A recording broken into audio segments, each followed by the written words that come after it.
Hi everyone! Welcome to the 10th point Canadian Highlander weekly tournament bracket. This is the Red Mage, as usual, coming to you every week with some hot Canadian Highlander content.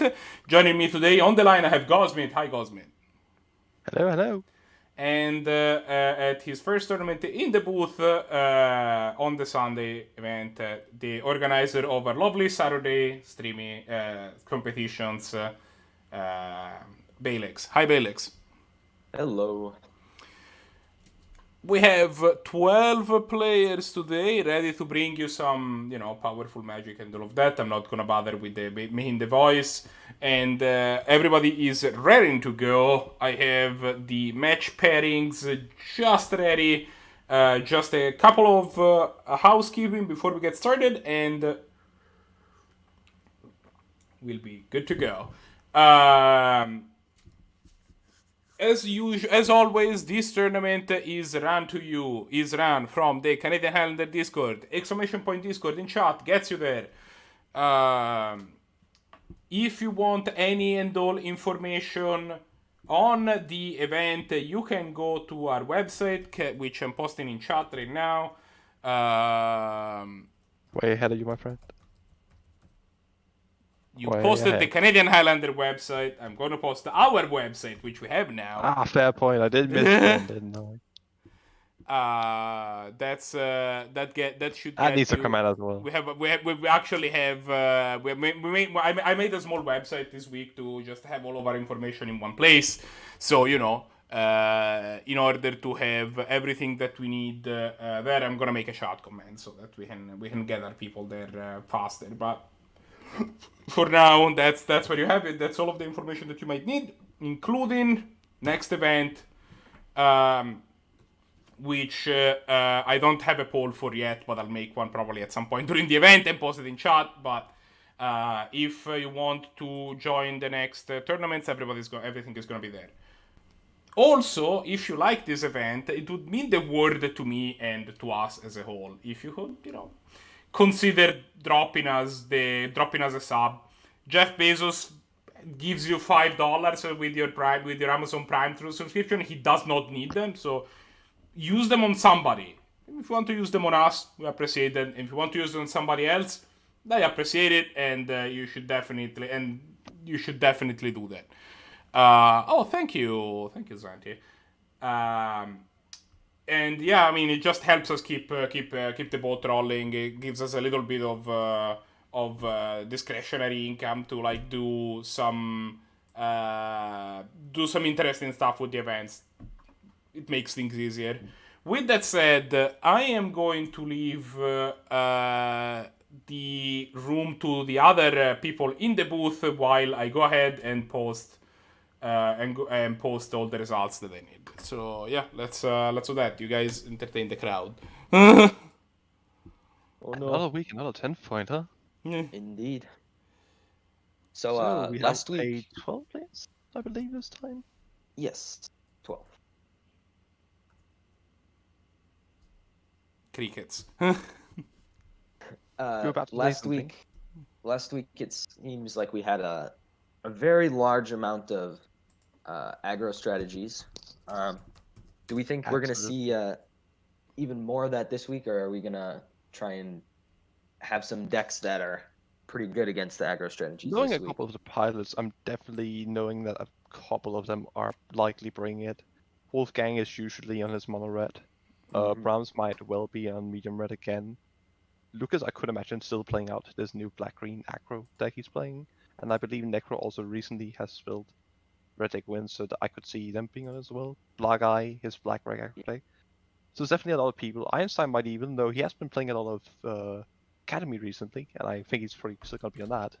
I could also imagine he could bring out the, for example, the Moret or the Death Taxes, which is a bit less aggressive, but still.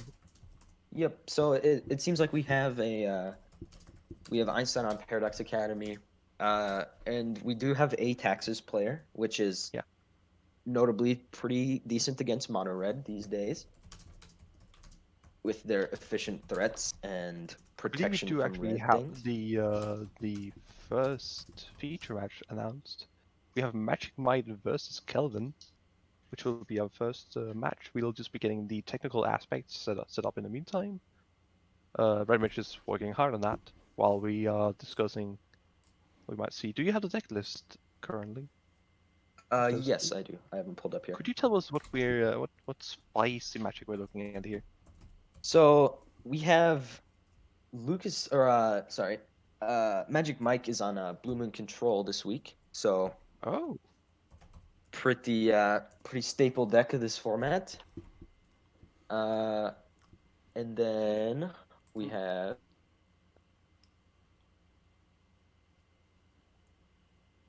Kelvin is on He's on Boros Boros tokens. Yeah. Boros tokens. Oh, that's interesting. That is So not one something thing we see that's very often. commonly talked about is how the aggro decks in this format play out. Usually, Mhm. people believe that a lot of the best aggro decks are usually monocolored, mono white, mono black, mono red, especially, and white, really strong. Or if they are multicolored, they're usually not red white or red black, for example. Okay, yeah. Like Mhm. red green is usually seen as being So I'm pretty sharing good. my Black screen green with is the first coverage also account. considered And I fairly guess decent, you I believe. just need to share Yeah. yours with the second one. But Then we should be good white to red go. has a long history of just being either just a worse white red, a white or red. Often, It's usually because it's the card really hard quality to just get. does not jump that much. Yeah, it's really hard to get kind of the best of both worlds in those decks. Looking at Kelvin's list here, it seems like we've got some bushwhackers in here. Just a lot of token generators in Yeah, things and that like makes Young sense because Pyromancer. one thing that white and red in general have that, especially on the aggressive side, they share a lot is this go white feature, which when you have all your goblin fodder, your raise the alarm, Hmm the new, for example, I'm not sure if he would be playing it, but the new mutate creature and such spells that allow you to just pump a board, swing in for a Yep. ton of damage. Hero of Oxford Ridge or Hero of Bladehold, those just are really just big bombs that just finish the game when you have a wide enough board state. Yeah, like Like- the battle cry mechanic as a whole is pretty Exactly. notable in this deck. Which was surprisingly, maybe not too surprisingly rather, pretty much just censored in red and white. I think there may have been one or two Battlecry cards that were not, but I'm not Yeah, sure. there's a few artifact ones as Yeah. well.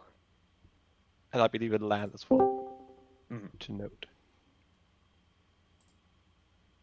And we mentioned Blue Moon, which is, Yes. despite the name, it's not just a blue deck. It's a blue with a certain amount of red base It's control right there deck. in the name. We Yes, got it ourselves is based Blood on the Moons. famous, yes, exactly, Blood Moon. So this is a blue red deck that uses Blood Moon, and I believe also fairly often similar effects, such as, I can't remember if they play Magus of the Moon, but they usually also play, what's it called, Back to Basics? I believe. Yes, Magus of the Moon and Back to Basics. And they use the fact that their mana base is, well, they definitely still play a fair bit of Volcanic Isles and similar blue-red duels and such. But they play it significantly higher, especially being two-colored. They play a very heavy amount of basics. Yeah, and MagikMike is that. on 14 islands and 9 mountains in his 37 land mana base, which is a lot And that's more not than even we usually see. that's not even including fetches at this point. Yes. Which, yes, of course, once you have played the Blood Moon, it's not suddenly not interesting. But prior to that, you can still get a basic island with your Scalding Tarn or with your Flooded As Delta. well as a very Flooded Delta. notable addition to this deck. We are as of off to the recently in, races. I am Mystic working Sanctuary. to fix the overlay like text and stuff, but we have a game going. We do actually have the game here. Oh, So we have what's looking like a bit of a slower hand on. I believe the cams are offset. Yes, currently. Oh, they're oh. Okay. But we are seeing a turn 1 brainstorm, and just a bunch of card selection with another ponder, Spellseer being able to get him probably, depending on how attacked he feels, likely just gonna get a Ancestral Visions. I believe he's likely on Ancestral Visions. A lot of Blue Moon play that, as it is a very powerful card advantage machine. And I and think Ancestor the Recall? Subterraneans might. Yeah, I think Ancestor Recall is what you're often in that sort of deck. If I'm not wrong. Let us take a look. I know that that's what Evius has been playing, and he's been on Blue Moon for quite a while now. Yeah. And I'd imagine that's the case as well, though he could be going for a more white point spread, as blue is probably the color that has the most high-powered and pointed cards. Probably green ranking close in second, I'd imagine. Yes. But blue definitely has a lot of like Treasure Cruise, Stick for Time, Mana Drain, and of course Ancestral and Time Stall Walk. Those are And there's the there Ancestral we Recall. see Right it. up top. That's Ancestral. But yeah, we are seeing that yes. Sure, we see a Soul Ring from Kelvin, but it's still a fairly slow hand. Yes. It's And turn we 3, do and see the he's new first edition now of playing of the Friendship, yes. because Friendship is indeed Magic the Gathering. For Forbidden Friendship is really interesting because it is very similar to these dragon fodder type of effects where you get 2/1/1s for one in a red. However, one of them has haste, which is very good in this kind of aggro Oh, deck here. absolutely. It definitely Here you makes see a the big difference Friendship. being able to get in, especially if you're playing like say it into a board where you already have a Battlecry creature or two. That's gonna make a big difference on the And turn. Being a lot better as top. these tokens are very good for holding on to the Sword of Fire and Ice. Oh, absolutely.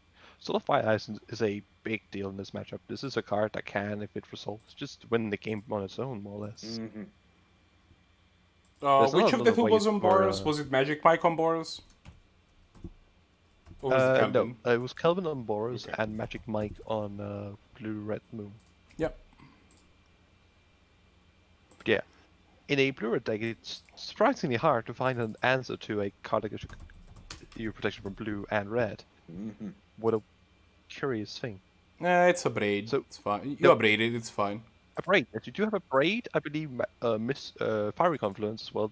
And as we see here, Subterran Tremors can actually also destroy all artifacts. Right! So interestingly, he's not going to cast it in a way that's going to allow him to destroy any of the artifacts here. Yes. I think his plan here is to try and keep any creatures off the board to stick this sword onto. Which is interesting, because I might have expected him to wait, let the sword come into play, and then just clear the sword away instead. Because next turn he should have had the 4 mana that you need to clear it. I figured perhaps just playing an ancestral, seeing what you drew here might have been smarter. But it's hard to say. Aggro Crasher, not exactly the creature you want here. Like, it's not bad. You can play Aggro Crasher and stab a sword here, and then just swing in. Probably what you're gonna do. But it's almost just awkward when you have a counter to just play a haste creature. Yes, especially if it has the same power. Yeah. The card that I see here that is interesting to me is the Time Twister in the Blue Moon's player hand. That's not how you usually see. No, it is not usual to see Time Twister in a blue red deck, especially because you're trying to be the one that grants your opponent's resources low, and Time Twister brings them back up. I mean, that tells me that 100% it is an Arset partner of Whale in the list. Yep, absolutely. Or but I'm trying to think of any similar. You don't play Leovold. Are any similar effects you might be running in this deck? No, it looks really like work. Just the time. Yeah, you can't really tutor that easily, can you now? No. So that's definitely a very interesting. Yeah, Merchant Scroll doesn't do it. The Spellseeker doesn't do it. We can't actually see the entirety of MagikMike's hand, just for reference. Oh. Now we can, because he's a bit fewer cost. But yeah, we do see the Glorybringer come down here, exert, kill off the threat. Just Very put your notable. opponent in a No, you situation what? No, where you they should can't be able score. to see the entirety of that. Yeah, we couldn't before because there was some cards cut off. Now we can. Yeah, we're just gonna see some more tokens come down here. Yep. Likely We're- use one to equip it to activate the copter. Maybe even equip the copter if you want to, and then equip one of the tokens Yeah. after attacking. So I'm not sure you want to be spending 2 burn spells at this point to deal that damage. I think you just want to get them low enough that you can just throw a bolt and a helix, and maybe attack as well. Yeah. Just So here, just go have the counter spell. do we think we're gonna see this sword hit the Glorybringer here? I think that's unlikely. I think you just want to deal so then put them on 8, and then have a token next turn ready with the sword. Okay. I Especially imagine since that's where you want to be. the Glorybringer's Especially- exerted here. So Exactly. It's not really a threat this turn. He is gonna go ahead and try and finish it off. and he I does think also just have putting a signal opponent at post 6 here. is probably, in my opinion, better. Like, yes, you are against a blue opponent, but if they're spending their time countering your 2 burn spells, well, they're gonna die to a Sword of Fire Knight and a Smuggler's Copter instead. And if they have They're a bolt in here, well, kind you of have punished for being hasty with the subterranean tremors there. Yeah. Absolutely, I think he was a turn bigger, a bit fast. I think, especially since he knew the sword was coming up, like Yeah, he saw it with- off the tutor, off With the fire. What's fire? the onboard Soul Ring and Smuggler's Copter, as well as the Sword of Fire Yeah, Knights in especially. hand. Yeah. Like you weren't even being threatened by that much damage. Honestly, it was 3 from the copter and maybe 1 from a token. Like, and then 4 more. Yes, if they played and equipped the sword. But if you So did now we that, see, you'd probably be able to stabilize afterwards. Yeah. But it's gonna be awkward. You wanna activate the factory. Crew the copter. Equip the copter. But God, is that a lot of mana? Just to do all that work. But he's got plenty of mana here. Oh, he does have plenty of mana, but still. Mm-hmm. Lucky for So- him, his opponent isn't really on anything. Yeah. Again, Time Twister seems kind of sketchy. Back to basics, not that interesting right now. Like, you're gonna get beat down if you slam it. Yep. This just looks And like the end of the game what is here. it called? Pull through Eternity? Yes. That's the card you want to play on a turn against a control deck with no one's just doing anything. End step. And that'll be game 1. That'll be game 1 indeed. I think it really came down to that turn with, as you said. How much mana was MagikMike off? Like, did he need did he need one more turn or X 2? equals 3, one more, and he would have popped all the artifacts. Which He is why I left was up confused. the Ancestral Recall. Yeah. I don't know if... I think no, I think he cast it for X equals 2, actually. Yes. And then he had 1 mana up. But he could go next turn. I think that's why I said just casting Ancestral there might have been wiser. Yeah. I think casting the Ancestral and kind I of holding think on to considering the... how aggressive a German meta ship. we've seen, and I honestly think we still have, I think what I'm seeing here from MagikMike seems way too, especially against this matchup. Like, this is a way too slow hand. Like, you have a remove spell and a search, but a 5 mana sweeper is too slow. Jace is great once you're having to bounce tokens all the time. And this is especially bad matchup because he's not that great against tokens except big ones. We're just gonna see threats being slammed, and the Grease is gonna make likely a turn 3. I imagine Krenko coming down first because that one just snowballs quickly. I Especially mean, since there's you a can there's get a flame haste with the slash, lightning right, to greaves. take care of the Yeah. Is that a G-Tay in play? No, it is a lightning No, greaves. that is a Lightning Greaves. Oh, Lodestone Color, not the card you want to draw when you're on Blue Moon. So Blue Moon has an interesting trick up its sleeve. If you're familiar with the card Madcap Experiments from, I believe it was either Amonkhet? It's Oh, no, Kaladesh. sorry, not Amonkhet, April Revolt or Kaladesh, one of those two. I do not remember which. It's Kaladesh. Kaladesh. Kaladesh. It allows you to reveal top cards of your library until you reveal an artifact. Then you put that artifact into play, at the 3 and the red, and then take damage for each card revealed. See, the trick is, once you put Platinum Empyrean into play, your life total can't change, and therefore you take no damage. So you play essentially 4 mana to cast a 8/8, which stops your life total from changing, which is surprisingly good. The price, of course, being that you have to play an 8/8 in a control deck, and that you are not playing any other artifacts. So what we just saw there was MagikMike using Electrodominance to cast Flame Slash at instant speed, which is not something you see very often. No, and it's a bit awkward as well, honestly. Yes, it was a Like, you're notable paying 2-for-1. 2 cards just to go instant speed. And Electrodominance is also quite powerful in the matchup when it Oh, comes to absolutely, casting yes. multiple spells. We're just gonna see a removal get put back on top with the Mystic here, and then just Slam with the Ace. Probably, yeah, just probably brainstorming, wanting to find some cards, put back the Imperium.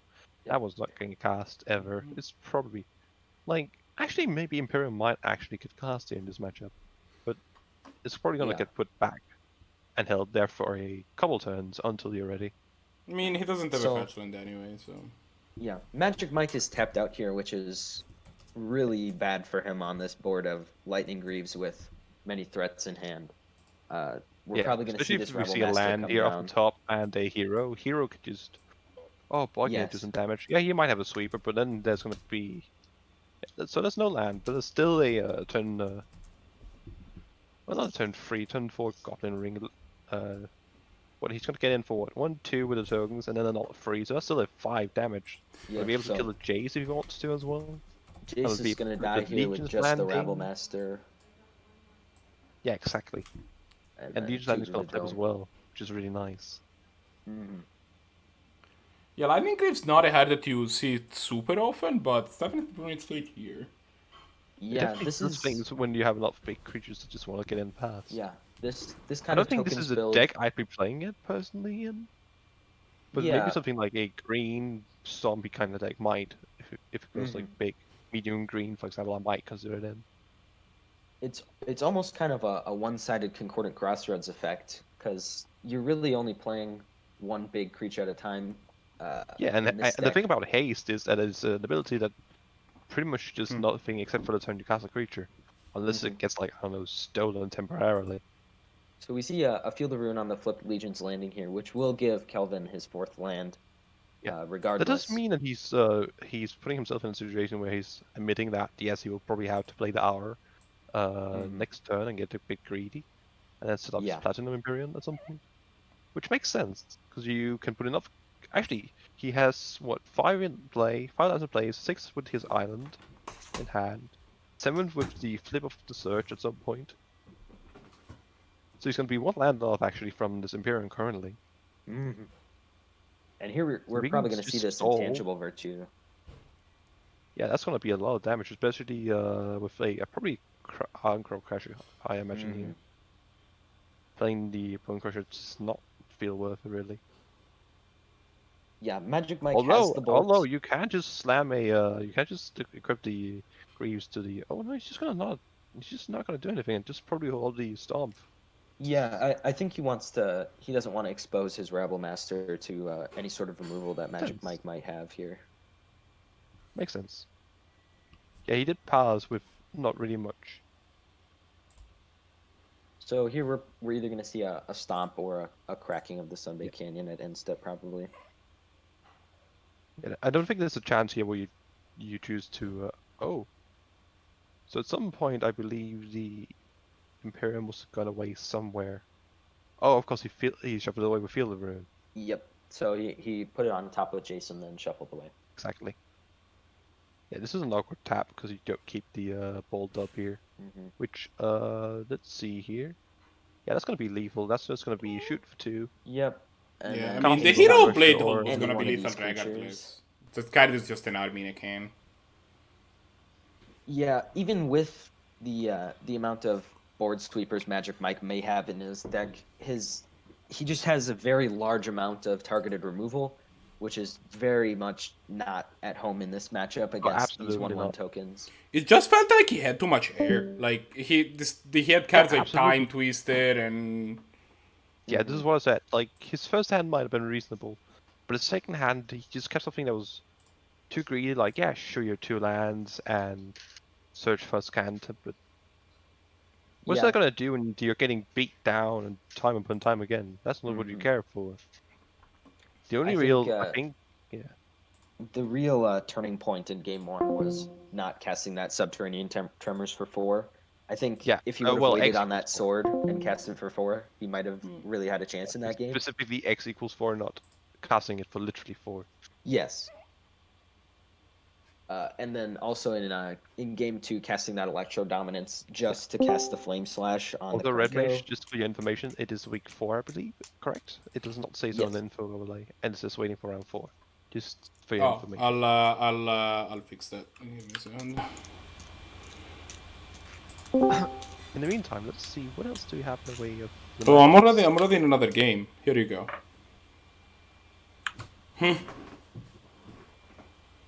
So here we see Zannty on some form Oh, of blue-red tempo, I would guess. It does. Oh, Yes, did you it does misclick look or like something? blue-red tempo, yeah. No, And I then we was see watching the stream, Brahms on. but Ooh, suddenly actually, moved Brahms is over to not us on for mono red. coverage, so I was And he saw realizing R I on needed his to quad. He's on quickly actually close the stream. what looks like to Taxes be here. good old, yeah, different taxes, which I think is a choice of his based on how much aggro we've seen the last couple of weeks to play a deck that just really makes mono red players cry whenever they get it.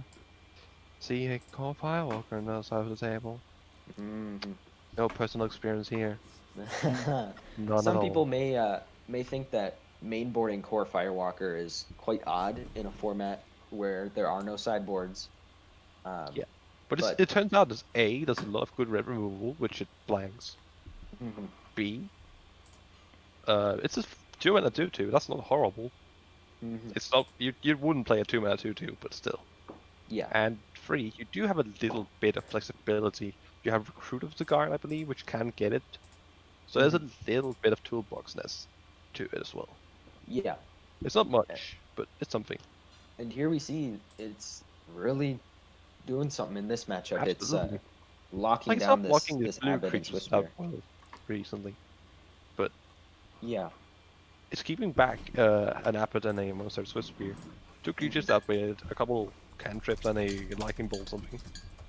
Can definitely put in the work. We're also seeing the Eidolon of Obstruction out of Theros. Yeah. Notably has First Strike, which is a lot more relevant than the second line of text in this matchup. Well, yeah, I think you're right in that in general in this matchup. Yes, that will be more relevant, but I think you'll also find that, especially being a tempo deck, you don't want to be playing if you do have a planeswalker like the let's say Jace. Let's say you're playing Jace. I'm not sure if you are, but if you're playing some sort of planeswalker like those cheap ones, then likely you really do not want to be paying 1 more each time, because you want to be spending each and every mana, each and every turn doing something. Of course. Something, look at me on the calendar.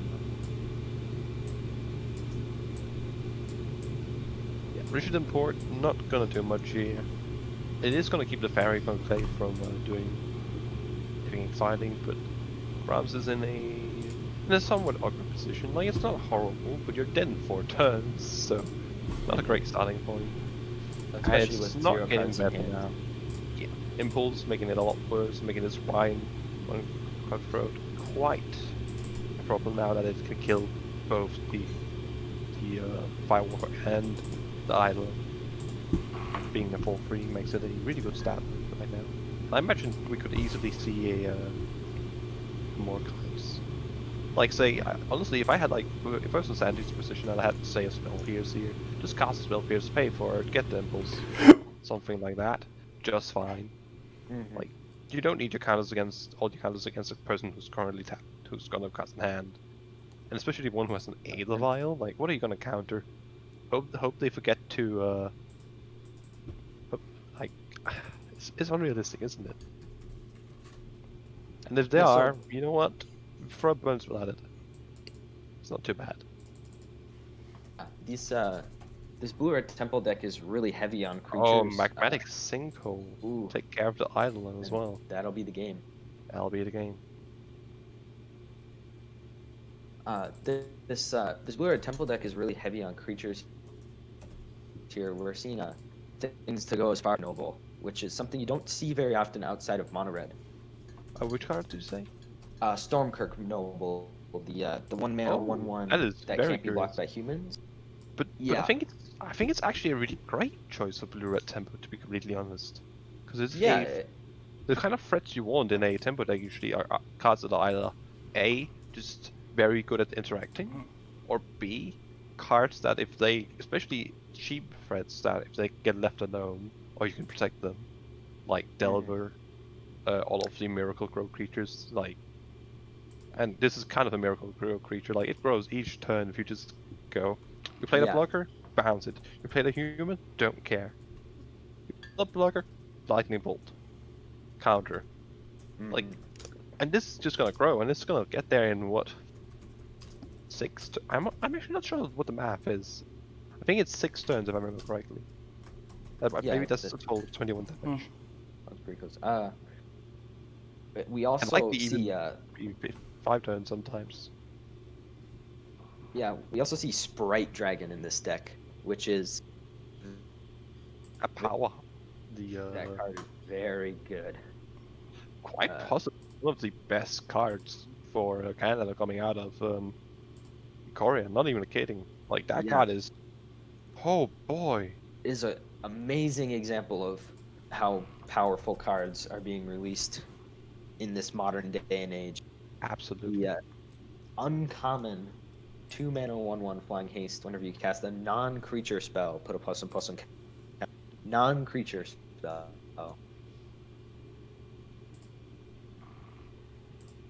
Which is incredibly relevant.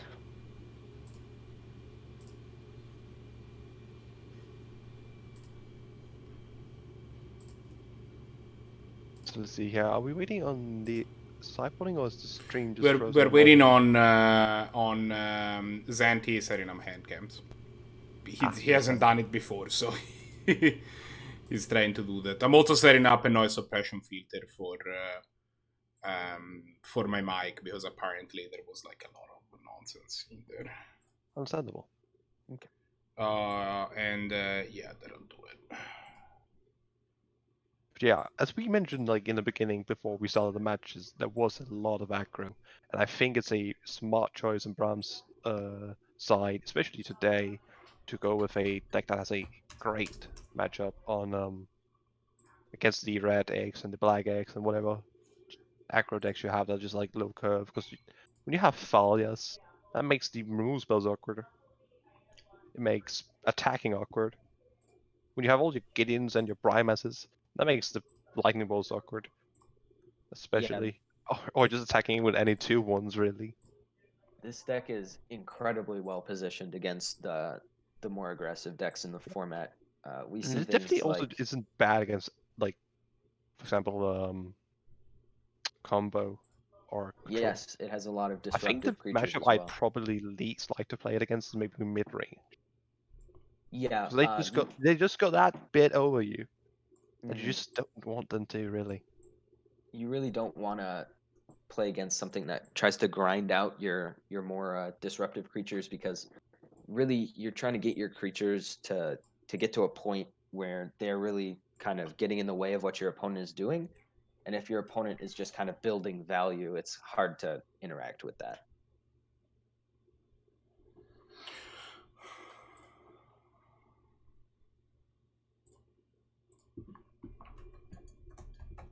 So we actually have Arakasi here making a good point. This is a very interesting game, and he believes the blue-red tempo to be favored here, which I can definitely understand. I think I'd actually argue otherwise.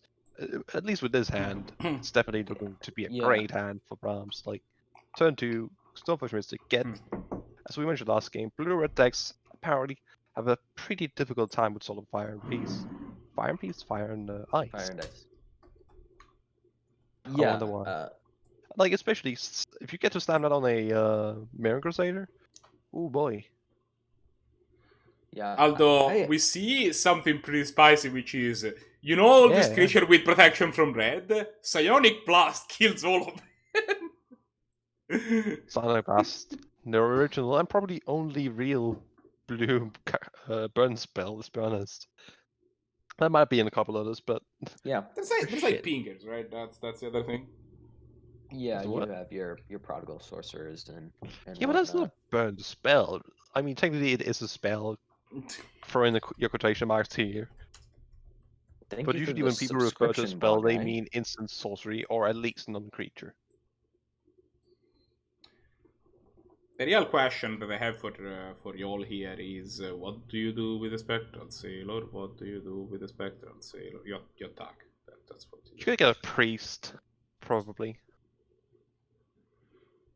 Do an exorcism. Perhaps. Probably a good starting point. I think what you do here is you just ignore it, honestly, because at the point, if he's gonna be spending 4 mana, drawing a card and beating you for 1, you just laugh, hit him for 5, and just move on with your life. this is a charm will. I mean, first, hitting for 5 isn't necessarily that easy because Like- there's a Like, Frostwalk I think there's no real Bastion, good right? reason here to play anything prior combat. Like, it's gonna sound weird, like, a bunch of your cards can help you deal more damage or gain life. But Mhm. just playing into a counterspell, like, you might be able to get him to use a rule spell first. If you didn't. Yeah. Brahms trying to bait the counterspell with this Gideon here so he can stick the Sword of Fire and Ice, which is pretty obviously a very That good I card in completely this do agree matchup. with, because if Sword resolves, has a lot of lands from Zannty, not looking great on that end. At least he does have Yeah. the Spectral Sailor. Mhm. Brahms is really just kind of looking for a window here to stick down the Sword of Fire and Ice. He has Absolutely. two very good creatures here that The are Frostwalk ready Bastion to is hold a a way sword. to convert some of these lands into like, See- actual board. It is Yeah, a bit and- awkward with the now with 2 1-drops in a hand that has 3 mana and 3 really good 3-drops to play. You Mhm. just kind of don't want to play it. I'm And curious, notably what do you play here? I'd lean towards either the Crusade, yeah, or the Silver Paladin. Paladin's definitely better if you expect your opponent not to really have anything. Yeah, I think he really wants to keep running out these things that will Secondly, keep. notably, it allows you to attack into the Bastion, because the Yes. Bastion does make itself into 2/3. That means your Samaro can't attack without double strike. Now he's I gonna mean, choose like, to you- put it on the Spirit instead. Yeah, because the Spirit Which actually I just am- swings past it. I think, I mean, he would actually be getting in more damage, quite possibly, but he would get blown out by like a lightning bolt if he were to. put it Yeah, on the I Samaro. mean, the thing, yeah, the lightning mode would be really bad. Plus, the Isamaru would still get eaten. Like, would I'm still curious, trade, what sorry. do- It wouldn't get what eaten, do but it you would trade. blast here? You probably blast. Do you blast the Paladin here? Yes. So the Paladin's gonna make something else double strike and be double strike itself next time. Like, sure, you take 3 damage, but I He's think the electing damage to to Paladin take care of represents the just how spirit much here. greater. Ionize is kind of a real card. And honestly, if you really need to, you can block the Spirit.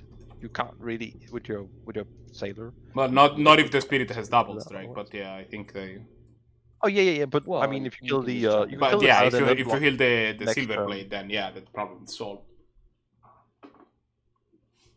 I think I would kill the Silver Blade Paladin in general. I think, especially as a blue red tempo deck, I think you want to be taking care of the big priority threats, not the ones that are going to do most damage necessarily. Mhm. So this is interesting. You just play a bunch of 1-drop creatures. Yeah, we're probably going to Yeah. see Vile, Inspector, Mother Runes, and likely a And- counter on the Mother Runes. I don't think Yes. If he Mother of even Runes, plays right the Mother of Runes, because there is an argument that you just wait until next turn and play the Mother, Yeah, Mother of Runes absolutely. with the Vial for free, right? And then That it's was even an uncounterable. argument just to attack here and see if he wants to to boot shoot up your the Samaro, but I Bastion think here. soul bonding and getting in 2 damage is worth it. Enough that you don't care to just be like, haha, Yeah. counter your lightning bolt on my Samaro, maybe. So here we see him just run out the Mother of Runes. It's a chance here that you just, I don't think you can really allow yourself to let the Mother resolve. But there is a sad argument for just going, fuck it, I need to draw the cards now. Yes. God, do you need to draw the cards? Hmm. Like, you are so behind. Like, yeah, you have so much money. Well, I mean, he doesn't know that. You Like, just do he not knows have that anything he's to just spend behind on that board, costs but you though. like he Exactly. doesn't know that Brahms' hand is all gas, right? Like that's also. All he knows that he has a sword now. That's all he knows. Oh yeah, I guess that the sword is But face even then, up. you knew that the ball position was kind of scary. That said, I do still think you have to count on the Mother Runes. I don't think you can't not really do it. Mm-hmm. Yeah, I mean, the Mother of Runes just sends whatever has double I strike think in just for like free every I'm not sure turn. how much he plays in the way of sorceries, but I think it's just cycle. Actually, no, you don't really cycle it because you can hit the sword with it. Yes, I think you have to keep up a counter Yeah, spell that's true. here. The sword Yeah, is and too important. the nice thing is that you do get to at least activate Sail this time. Yep. Now, admittedly, you're also dead if you do that, so minor Yeah. detail. You can activate the Bastion as well as have a Sailor activation. Yeah, but then you don't get to miscalc, which is the This price. is he's gonna cycle the He's gonna miscalc straight up just cycle it. and get Ooh, and punished he's Gets with the land. rewarded by another basic island, which I am certain is exactly what he wanted there. Zannty just has not had any of the threats he needed. He's not had much of the removal he's needed. Just hasn't been there. And constant just relevant threats for Brahms have need to be answered. I think he is just gonna run up the Mirren Crusader. The pressure is getting really heavy here. Oh, there was a Ghost Quarter. That was keeping the Frostwalk Bastion in check there. Ooh. But it's fine. Yeah, and that's gonna be Zannty that's gonna be now exactly gets lethal. This another is lethal snow-covered here. island, which I'm sure he really needed. This is C. Do you have the bounce spell? Check. And it's gonna be a no. And that'll be the match. Absolutely. Hit him for 8. Or was it 7? That's 7. Huh. Because he would have been a 6 then. I thought it was a 7 for some reason. So there we saw really the power of Death and Taxes, and it's just more of the efficient side of the deck, running out the more powerful creatures and holding on to the sword while demanding counter spells for other efficient threats. Exactly. That's the thing you do in Death and Taxes more so than any other.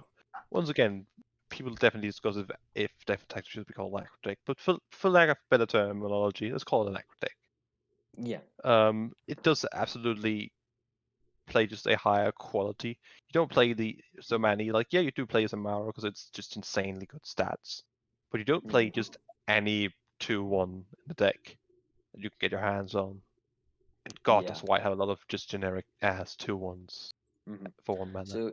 So here we see a pretty interesting version of Red Deck wins from WolfgangCloud here. He's playing Spellseeker and Ancestral Recall. Yeah. What do you think about that? So I think I'm personally, as someone who has played a fair bit of Mono Red myself, I haven't actually tried this version. I have heard of it before. I'm not personally the biggest fan. It's just like the Mox builds. It's both really high rolling a couple of cards, because you're not in Mono Red. You're just not consistent enough to find any card. So no matter what point the cards you're going to put in there, it's going to be high rolling.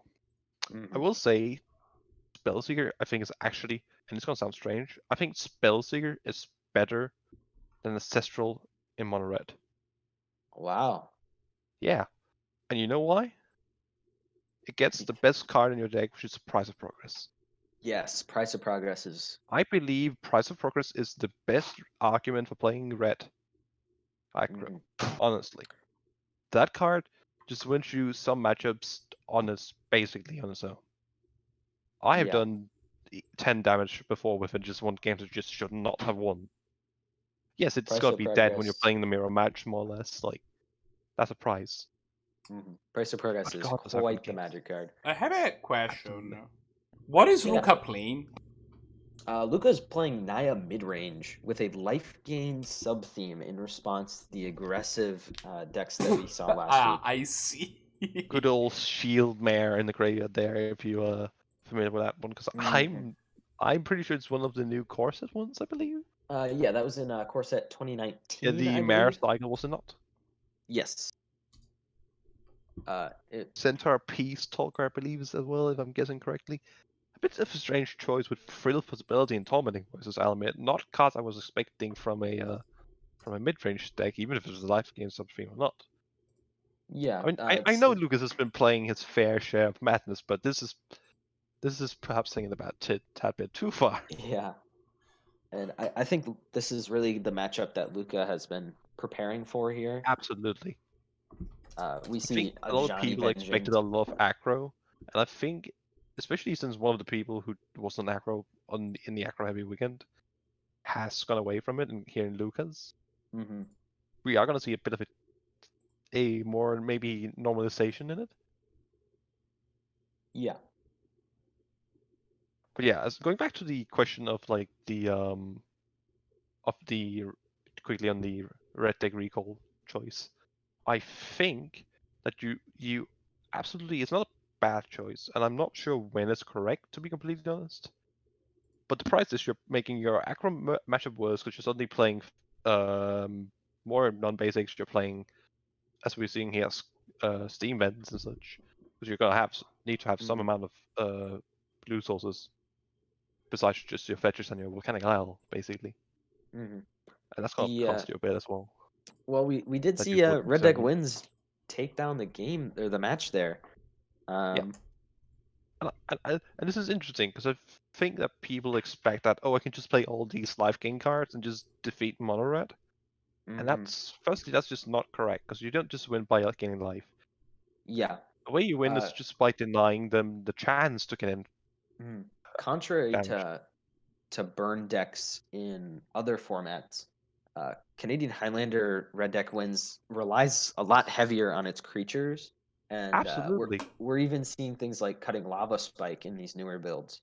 Yeah, It's more I slide and personally have burn cut for Lava sure. Spike for that reason, because Yeah. it just often ends up just being a card that doesn't interact in a way I need it Mhm. to, and doesn't do enough damage. And I'm counter to still things on like what's it called, the 2-mana deal 4 for each player, just because the Flame higher Rift? Flame damage Rift. output is with it. Flame Rift, yes, thank you very much. I am still in that one though. That one's definitely also suspect to change, and Yeah. it's definitely an So option. Canadian Highlander Red Deck Wins is really more of like a repeatable damage It is a source. red deck, yeah. It's not a burn deck. That's as you said. Yeah, It is it's more a slide and burn. That is the exactly. way Yeah. that. All right, So I'm I believe posting that round it's 2 first right round only. now. Why don't you all take a look at what we have going on, and you let me know what you want to watch for round 2.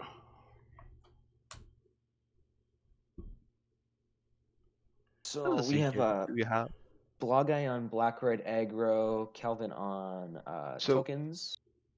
I'm actually yeah. So we do have that. That's definitely an option. We have Arakasi versus ElectricTuba, but we don't have the camera, I believe, availability of Yeah. ElectricTuba. We have Brahms on Devon Taxes and Wolfgang on Red Deck Recall. Might Yeah, be an interesting matchup as well. let's look at the Brahms and Wolfgang matchup. Yeah, we didn't get to see Kind of much of either, really. yeah, let's kind of see how this red deck forces through decks that supposedly have a good matchup against it. Because we saw him push through quite the matchup last round in the Naya Lifegain mid range kind of shell.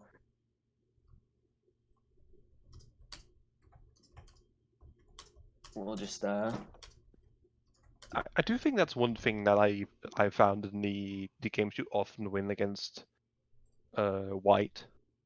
It's the grindy games, because as strange as it sounds, the very best grindy games from Red Deck Wins, I actually think can actually beat anything more or less that Devon Taxes throws at it. mhm. Specifically, some of the best draws, but God, some of the best draws in mono red are just. It doesn't look like a red aggro deck anymore.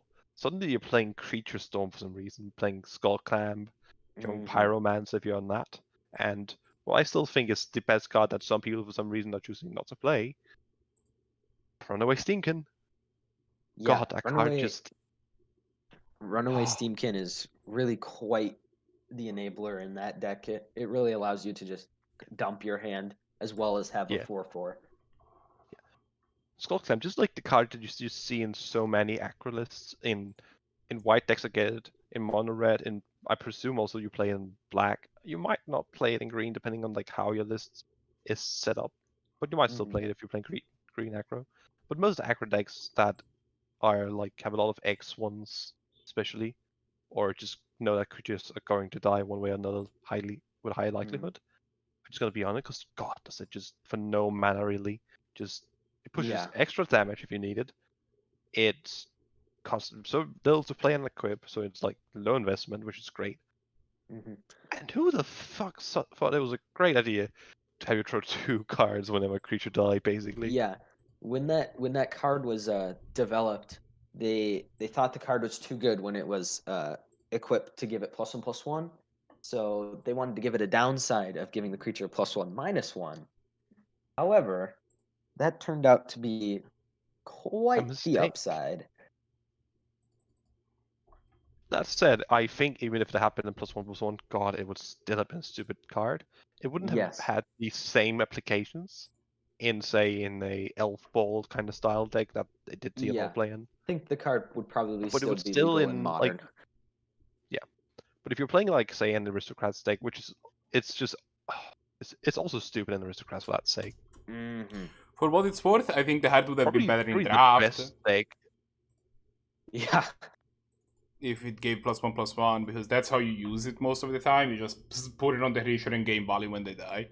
Yeah. What is the equipment? The 1-mana equipment that costs 1 or 2 to equip to get +1/+1. What did you say that was? Sword. I mean, there's like 3, right? There's Honed Kopish, there's Leonin Scimitar, there's Short Sword. There's 3, actually. I know for a fact that all of them.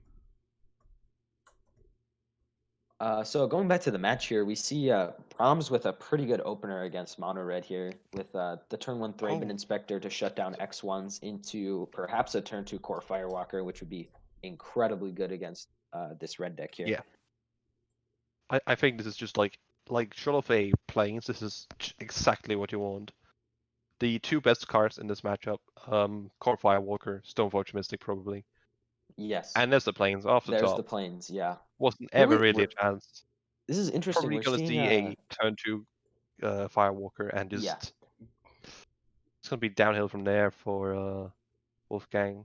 Sorry to say so, fella. Interesting, we're seeing Plains and snow-covered Plains in this deck. I don't know if there is any reason for that, but definitely something interesting. So the reason to play both is in case your opponent is on Predict. In case your opponent is on what? Predict. So the 2 mana, look at the top card of a target player's library and guess it. If you guess it correct, you draw 2 cards. There probably is some other reasons. Yeah. That is the one I can think off the top of my head. So anything that really requires naming and hits lands, I suppose, for some reason might be relevant. Yeah. We see WolfgangCloud maybe on a bigger blue splash than we thought. Yeah, that's a Snapcaster Mage. Which is definitely... Oh, that is interesting. I would have expected him to play the Young Pyromancer and just try and see if he can just go wide against the Firewalker, because that's... Against Firewalker, the way you beat it is just building up a board, killing away the creatures with your burn spells, because you have so much more moves than they do. I think but Wolfgang is trying not to play the Pyromancer. I think that's a straight up just a bad choice. Well, I think he's trying to bait out the attack from the Firewalker here, so he can ambush Viper with the Snapcaster. Oh yeah, so he can Snapcaster. Yo, JPSS signed up, subscribe to the channel. Nice, thank you. Yeah, so, and Winds of what's it called, Abandon here being sorcery. Yeah, it's making a difference. Yeah, fun fact about Snapcaster Mage: it is not a red card. No, true. It is in fact not a red card. Brahms getting punished for not playing this Dahlia. Confirmed by Core Firewalker. That said, I still think this is easily in Brahms' favor. Yeah. Unless we find some sort of anti-equipment. Elspeth Sun's Nemesis also had that I love scene against red. You just makes tokens, gains life. Yeah, you like -1. No, you just -2 and then -3. Or rather, -3 and then -2. And that's all you do. You go down, gain 5 life, and then make a couple of idiots. Yeah, absolutely. But sometimes in Bert, if you need to block with the idiots in order to have her survive enough to gain the life. But, you know, it's either or.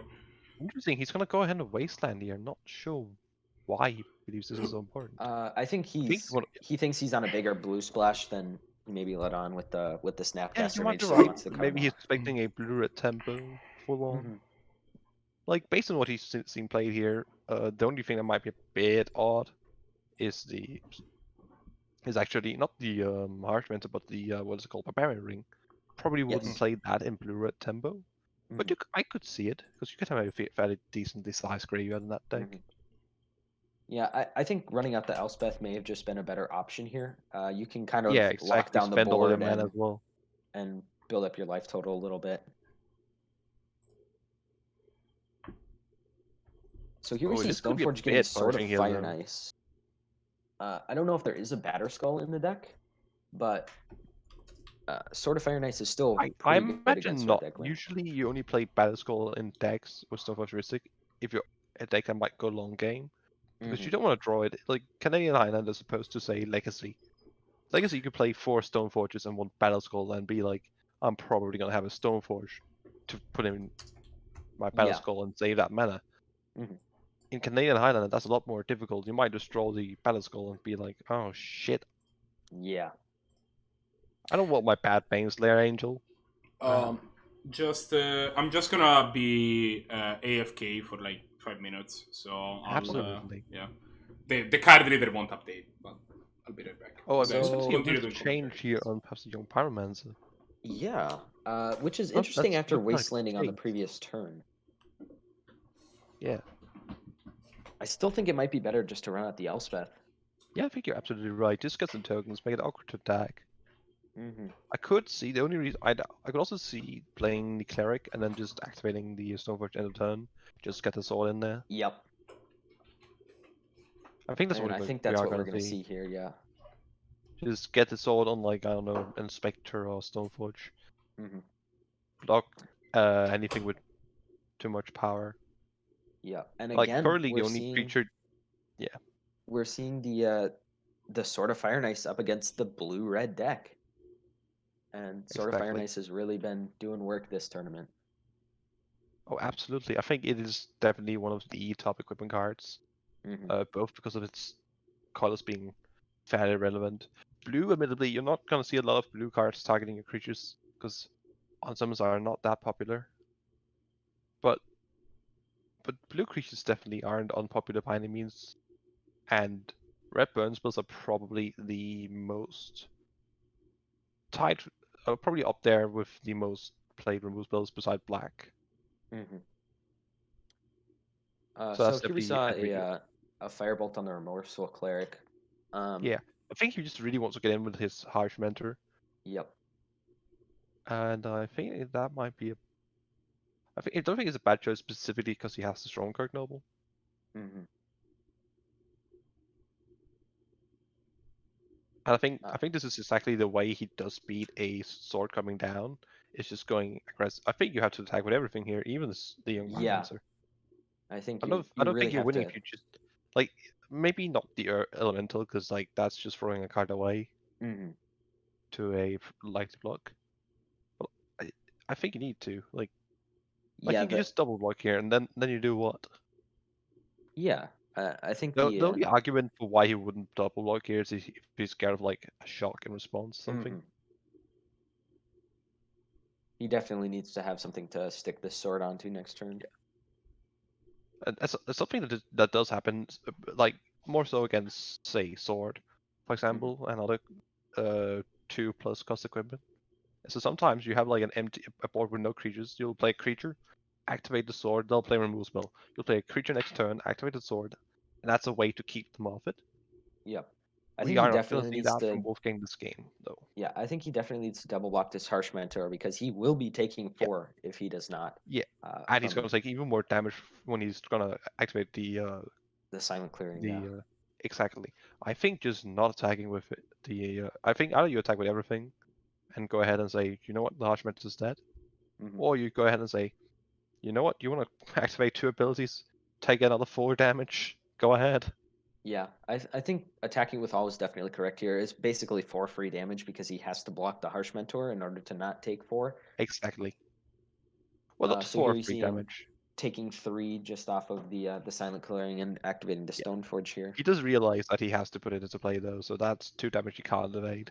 Yep. Even double plugging. Yeah, and you just go ahead and kill this Stoneforge just in case. Play the creature. So the thing is here, let's say he equips. Then he has 2 mana to do what? Kill probably. Well, no, I guess Path. now he just paths, yeah, instead. And then we're gonna see either a fire ambush or a frozen, Yeah, depending on when he paths. I think I still think this is Wolfgang's game. I think Yeah. Brahms was a bit on the slow side, and I think that block on the Call Firewalker, great play by Wolfgang. I think Brahms definitely had a few windows to win this game. Absolutely, Both with I the think you were playing right on the Thalia pre-combat and yeah. waiting on the Wasteland. Yeah, I'm not sure why you would Wasteland there. You needed the mana. You needed to be the one on deploying the threats, not stopping him. This is not you're not the beat down here. And unless your opponent was already mana screwed, which he didn't really seem to be, then I don't think it was a worth choice. I don't think I can see an avenue with Brahms winning this game at this point. He just has too many threats staring him down right now. So you block either the Pyromancer or the Izzet, depending on what you think is correct. You can't even block the Noble, by the way. Yeah. Then And you then kill you're the other taking with 5. a remove spell. You still take at least 3 damage. Yeah, I put and you then 2. the fire and you're ambush dead to a will fire ambush. wrap it up. Yeah, I don't see a way to survive here either. That's just going to be a game. Yeah, he could theoretically attack and draw see something. Yeah, you could attack and draw. I think that that's going to kill as many seeing. creatures. Exactly, yeah. You're going to have to draw something. I'm not sure what's going to save you here. Like, I mean, let's hypothetically say he did cheat and had another core Firewalker. That wouldn't save you. There's another planes. He can path plus wins.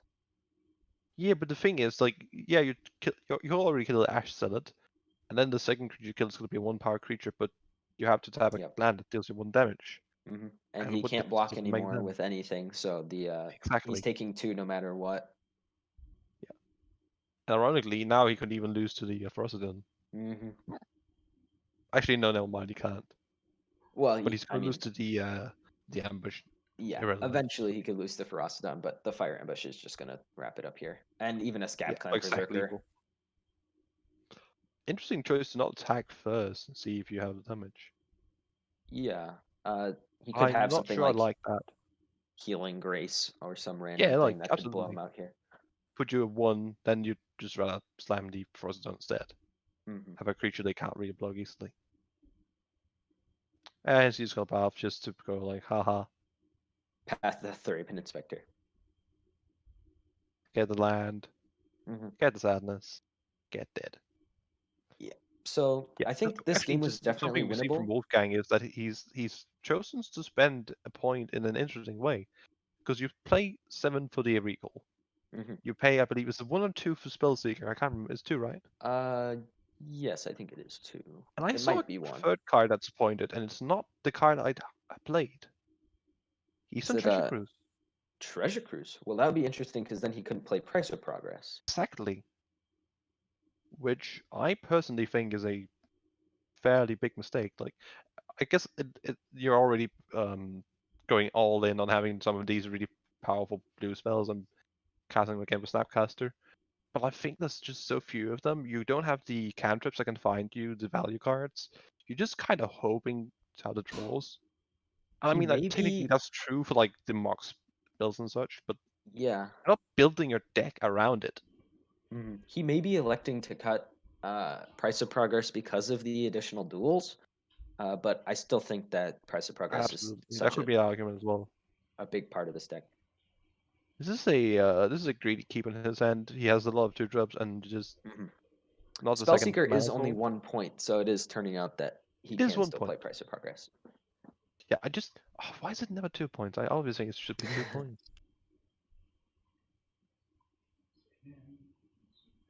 So this is quite an interesting hand from both players here. It looks like Wolfgang kept a 1-lander with a few 1-drops. And if he misses on land drops, Brahms could take over this game with the Fox Samurai along with some removal spells Honestly, here. I think it's already in his favor. Yeah. Oh wait, he's gonna just go ahead and Declaration of All right, I'm Samurai back. here. What did I miss? Oh look at this! If he doesn't crack the clue next turn, he can just slam a Leonard Relivore to take away the Oh. clue. Not the clue. value. What? Whoa. Whoa! Excuse me? Whoa! That is quite the addition to the deck. What are we? Whoa! What? Balrog Wolfgang, Apex you of maniac! Thunder. Can I ask? Feel the thunder. Can I ask what the current score I believe is? it's. Wolfgang is up a game.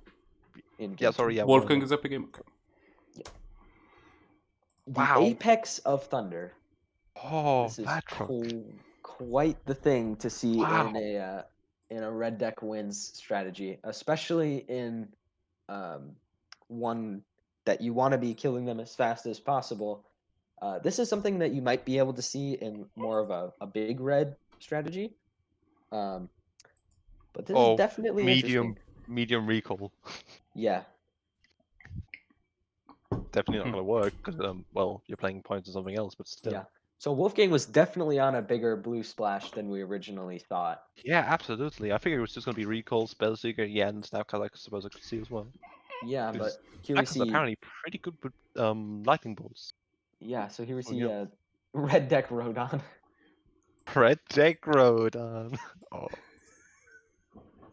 Yeah, we saw the Snapcaster Mage, the Treasure Cruise, and now the Apex of Thunder along with the Recall So and Spellseeker. my hot take here is that I think Rodan is a shite choice.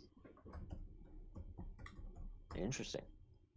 I think there's arguments to be made for like the Treasure Cruise and for the Ancestral and the Snapcast and the Spellseeker. I think there's fine arguments to be made for those.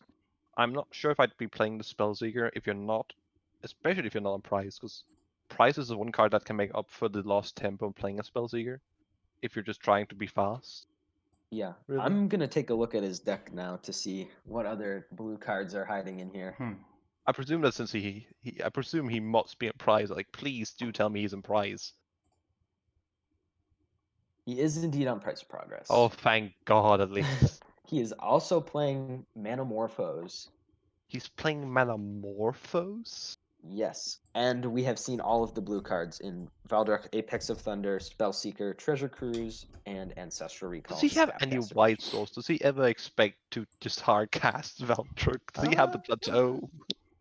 He has Sunbaked Canyon. I'll count it. No plateau. I presume he doesn't have a basic island. That would be a bit greedy, probably. He has one snow-covered island. He has a snow-covered island. Interesting. Well, it's probably useful sometimes because of price, right? Like sometimes you want to patch your island. Yes, absolutely. But like, great Treasure Cruise. Just need a 8 mana card when I'm on a 1 land situation. This is what I'm saying. I think his keep was way too greedy. Yeah, I think he didn't just see like Relic Water just go, haha, nice clue, bro. But here we're seeing Restoration Angel. Maybe he's just missed and figured, I might as well keep a Restoration Angel. Yeah, which is gonna blank this Chain Lightning.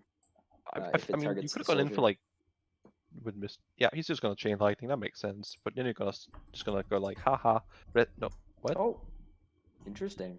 What? It looks to. You have Ephemerate and Restoration Angel. And he doesn't attack with the. And you just do neither. The Mistress Factory. And then he flashes it in anyway. How badly do you want to kill that Goblin guy? Like you. Well, he had the Mistress Factory, so I doubt he would attack anyway. Like, I don't think Wolfgang's gonna attack in either way. Ooh, Leonin Arbiter could shut down a potential fetch land off the top. Please do the swag play now. Realize the swag play. Play the Leon and kill the clue. I mean, it's probably too slow of a clue, but still, like the value, man. Think of the value. I think we're definitely going to see Arbiter here to potentially shut down any top deck fetch lands. Yeah, I was gonna say we're probably gonna see these Samurai here. Yep. Like if your opponent's gonna play land clue, you're gonna go, haha, nice choice, bro. And Bushido really showing his power here. Still can't cast anything. Yeah, I think Wolfgang definitely should not have kept this hand, especially. He shouldn't. knowing that he's on some of these bigger cards Yeah, like especially he's Valdor. like when you're on like the blue version, you're even greedier, even slower. You pay the price on your speed for the price of having some more gas, Yeah. which just set you up to have a more burn-based build in a way. Like you're less reliant on your creatures. Skull Climber great, Calamitous Engine not that great right now. So we're gonna see it go 1/1 here off that hand. Yeah, just not seeing any lands here. I'm not sure how many Whoa, is that he was a on currently. bug there. Did you see the the thing that said that Brahms won? Did it look crazy only to me? No. I didn't quite catch it. I was looking. Can at the somebody whitelist. clip that? I think that might be on your end. Curious, I did not see anything like that. Okay, I'm gonna take a look at exactly what happened. My clip. Regarding our starting hand, though, both players looking at something quite solid. Yeah, so we're seeing a Mox Diamond out of Brahms is that bit Brahms. better. Brahms' hand is just that bit better, I think. Yep. It- If he it draws should go another bigger for land, turn. turn one, either Selfless Spirit or Anafenza into Thalia And seems pretty secondly, strong. Notably, Scapclan Berserker just not good in this matchup. I personally ended up cutting it because I find that often a 3-mana 2/2 haste is just not good against anything but like control and combo. What do you think And, about like, the that's addition fair of bit. Sarah the Benevolent here? I think it's an interesting choice, and I think it's actually a fine one. Like, it's a 4-mana 4/4 flying vigilance that gives you a planeswalker. And can potentially give you a worship. Exactly. Like, if you really need it. Like, I think you pretty much just play it to go play Sarah Angel token, pump plus I think or how many times it draws a lot of similarities with Mu Yanling. Yes, exactly. I think I still like Mu Yanling more as a planeswalker because she's cheaper. Yes, the token's technically worse, and she can't do it immediately. Yeah. Definitely a downside. But her plus is very relevant. I'm not sure. Unless you're on flying tribal, or you just really want to be down with your token, I'm not sure how interesting your plus ability is on her. I can't exactly remember what is it, +1, +2? It gives them all +1/+1, all your flying creatures. No, I meant the plus loyalty. Let's see here. It's +1. Yeah. Here. Actually, it might be +2. It's +2. Okay. Yeah. Actually. I've played this. I have cast this card in Modern Horizons draft, and that is it. I have +1/+1. It's a +2, and it gives them +1/+1. Yep. But yeah, you're probably going to play it like go -3, +2, -3. If you're in a bit of a hurry, or if you have more time, just go plus, minus, plus, minus, minus, plus, like that kind of like pattern. Unless you're in a situation where you're like, yeah, I'm just gonna basically never lose if I ultimate it. You're probably not ultimating it. And here comes an ultimate Sarah, doesn't get you ahead on the board here. Like, and say against a control matchup, you're not gonna do it. Against mono red, it's probably gonna be slow. I think maybe against mid range, it could be decent against the right mid range deck. Or say a ram deck, perhaps as well. Where if now we're really seeing the power of this Thalia in this matchup. It's really slowing him down and making these haste creatures practically worthless, along with the 3/2 with Burst Strike. Oh, and we're just seeing the opposite from Wolfgang this time around. He's just getting flooded. He cracked some big cannon, but he's just still seeing lands. I think it might just be. I'm not sure if you're doing it now, but probably next turn at the very least, just attack with Courier, crack it, and just realize throw away those lands. Yep. Not getting you anything. So the Firebrand takes care of Sarah here. Which Wolfgang just should pray here that if that had been a land, God, Wolfgang, the game would have just been over. Play a sword onto attack this angel in for like shite ton. Pop your Roma Courier. Along with the vigilance from the angel. Absolutely. I think you just play double. There's no real reason to keep anything up. Just slam what your creatures. Put your opponent in an awkward position. Yeah. Or at least even more so. So Wolfgang he just has to crack here with how hoping that these two cards are better than his hand. Oh, and he sees more lands. Oh. Yeah. I mean, yes, that's an okay creature, but like, it's not gonna save you from a 3/2 first trigger and a 4/4 flying vigilance, and even he's running out the sword. This is probably to keep up the Caracas to save Thalia if necessary. No, I honestly just think he prioritizes his sword, honestly, because like Yeah. you don't nap many legendaries in Mono Red, or even Red Deck Recall or Rodan. Yeah. You Red Dead have Rodan. what? You have one in the what's the red one from Canada? Not Canada, from D2 to that god went from Mardu to just Mono Red. Zergo. Zergo? You have Zergo, you have Karisev. What else do you have? You don't actually have that much. If you're playing 4 mana, you might be playing Hasselred. We have Earthshaker Kenra probably. Not legendary. Oh, sorry. This is a lot of damage coming in here. Yeah. This is what I'm saying, like, and you're gonna pop like the Hellraiser. I mean, yeah, you take 2, but you're gonna take 3 anyways. Yeah. Then they can tag in currently for what, 2 with the best. Oh yeah, you can just kill them that way. You take 4 if they attack and activate the land, like who cares? Ooh, and Ismaru. Ooh, he's just As a electing spirit to just run out the going, stuff. haha, nice burn spell. Yeah. And like the angels just leave on his own not on his own alongside the sword. Yeah. And I can't think of anything Wolfgang could even draw here that could save him. His draw is horrendous. The matchup is horrendous. And I think even a Fiery Confluence couldn't get there because of the Selfless Spirit. Like you could deal 2 to everything and pop the sword and just be like, haha, I killed the sword, and like 1, 2, And then you got a 3/2 and a 4/4. Yep. So and Brahms winning the match here. Karisev, that wouldn't have been all that interesting either. Oh, Caracas is a fun card, isn't it? Sometimes. Sure does. I mean, Caracas is definitely one of those cards that, yeah, you have. This is an interesting card for the format because. What you guys want to watch? We have Evios versus Luca and Einstein versus Zannty still going. Let's take a look at the Einstein match.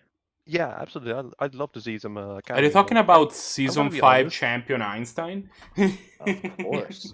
So I feel like there's 2 kinds of people. Like it's really divided when it comes to watching combo. Like some people are like really just like kicking their legs up and just watching a good combo. They just go off. And other people are like, oh, boring. Like there's no interaction here. He's just doing his own thing. Like to me, it's kind of like just like sitting like maybe even thinking through like what would I do here in this situation. Yeah. Just like relaxing. And others here it looks like Einstein may have Codex shredded away a Soul Ring off the top of his library, which is unfortunate. Unless he just goes, haha, slam Emery. Yeah. I have seen him play that card a couple of times. Probably not that great when you're against Blue Red Tempo. Yeah. In general, I think this matchup's actually just pretty good for Zannty because you can. I mean, your mana leaks gets notably worse. No, but when you're the tempo player, you want to be like you eat combo. Like that's why you play tempo. Is that yeah, you exactly. Beat combo. Like especially if you have your hard counters are just insane in this matchup because the way the Academy deck works is it plays a bunch of mana rocks and such, and then at some point it plays that like 1 or 2 cards that it just wants to resolve, that just either refills its hands or something, and then after that it just goes, do you have something? Or do I just gain infinite value here and just cast the rest of my hand? Retrofitter Foundry is actually very interesting. It's one of the more grindy cards in this deck. And it could really, if he finds more mana, it could really help him. Yeah, if he gets to the higher CMC tokens, that's going to be a great way to like at least delay some pressure. Oh, look, a mountain. Indeed. This probably does not make a big difference in this matchup. Like, no. Yeah, you have a couple colors, and he did crack his lotus spells for blue, which might be relevant. Nope, not relevant at all. He has a Zed is complaining that he skipped the attack again. More on misclicks. Einstein is man. And the match score is correct. They are 1-1 right now. Okay. PRP. Einstein is notably the, I believe the top qualifier points holder for the Saturday series as well. So his he's a solid player, and I think that he has that. I think a lot of like what we have seen so far is people play like be very like specializing. Like a lot of people that have done well have been like, oh, I'm just going to play this deck and play it well. But Einstein actually has a lot of range in terms of like what he's capable of doing, and that I think has been availing him pretty well for the tournaments. Like the reason that I think one of the big reasons that he won season 5, for example, what had he analyzed what the field was going to be, and this is what I come back to. Oh, I mean, you don't want to be the blue tempo deck with like only mountains, but like still, it would have that been just even more slapped. backbreaking to shatter this Darksteel Citadel here. Yeah, but that's difficult when it's indestructible.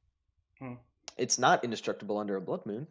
Yeah, but it's also not an artifact anymore. Yes, it is. It is still an artifact. Oh, it's all right. That's not a super. Oh, that's a. Oh, right. Yeah, Yeah, that's a type. Yeah, look at that. Is it charm? Not that castable. Preordain. What a coincidence! Not that castable either.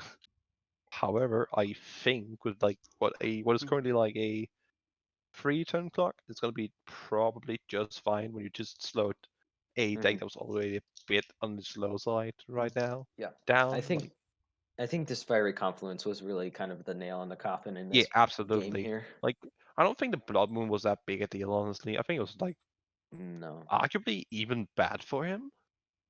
Yeah, Depending on exactly what Einstein has. Like, sure, if he has Academy, yeah, you're like, fuck yes, I played the Blood Moon, I stopped him from going off. But you also just removed your blue source for that. Unless Einstein has something here, this is just lethal. Yeah. 4, 5, 6, 7, 8. No, this is one off.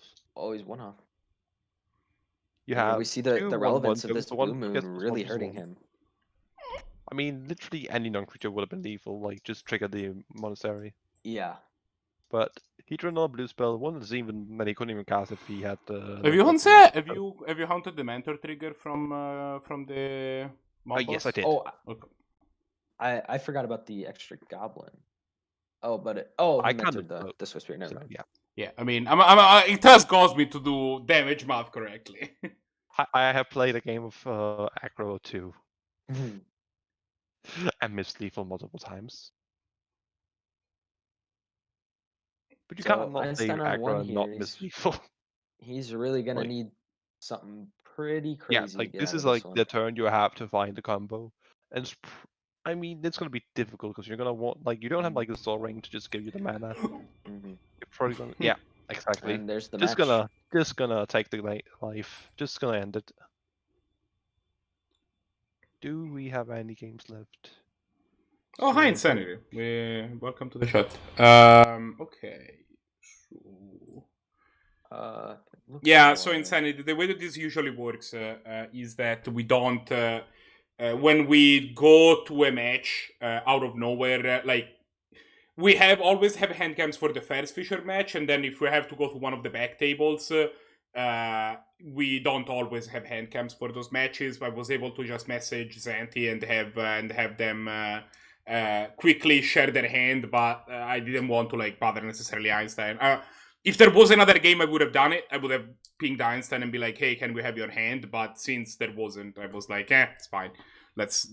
Plus, I figured that Zannty's hand was more relevant than anyway, because it's the one that has the reactive spells. Zannty's the one that's gonna play more to the stack. So I was kind of happy having his hand and leaving Einstein to do his thing. I'm gonna quickly input some results and then we should. Oh no, actually. Yeah, do we still have a match going? Yep. Evios and Luca are still playing. Oh yeah, let's do that. Close. I'm not sure what the score is, but based on the time, I'd imagine it's at least one game in. And considering there's not that many cards, there's actually a fair bit of cards in the graveyard.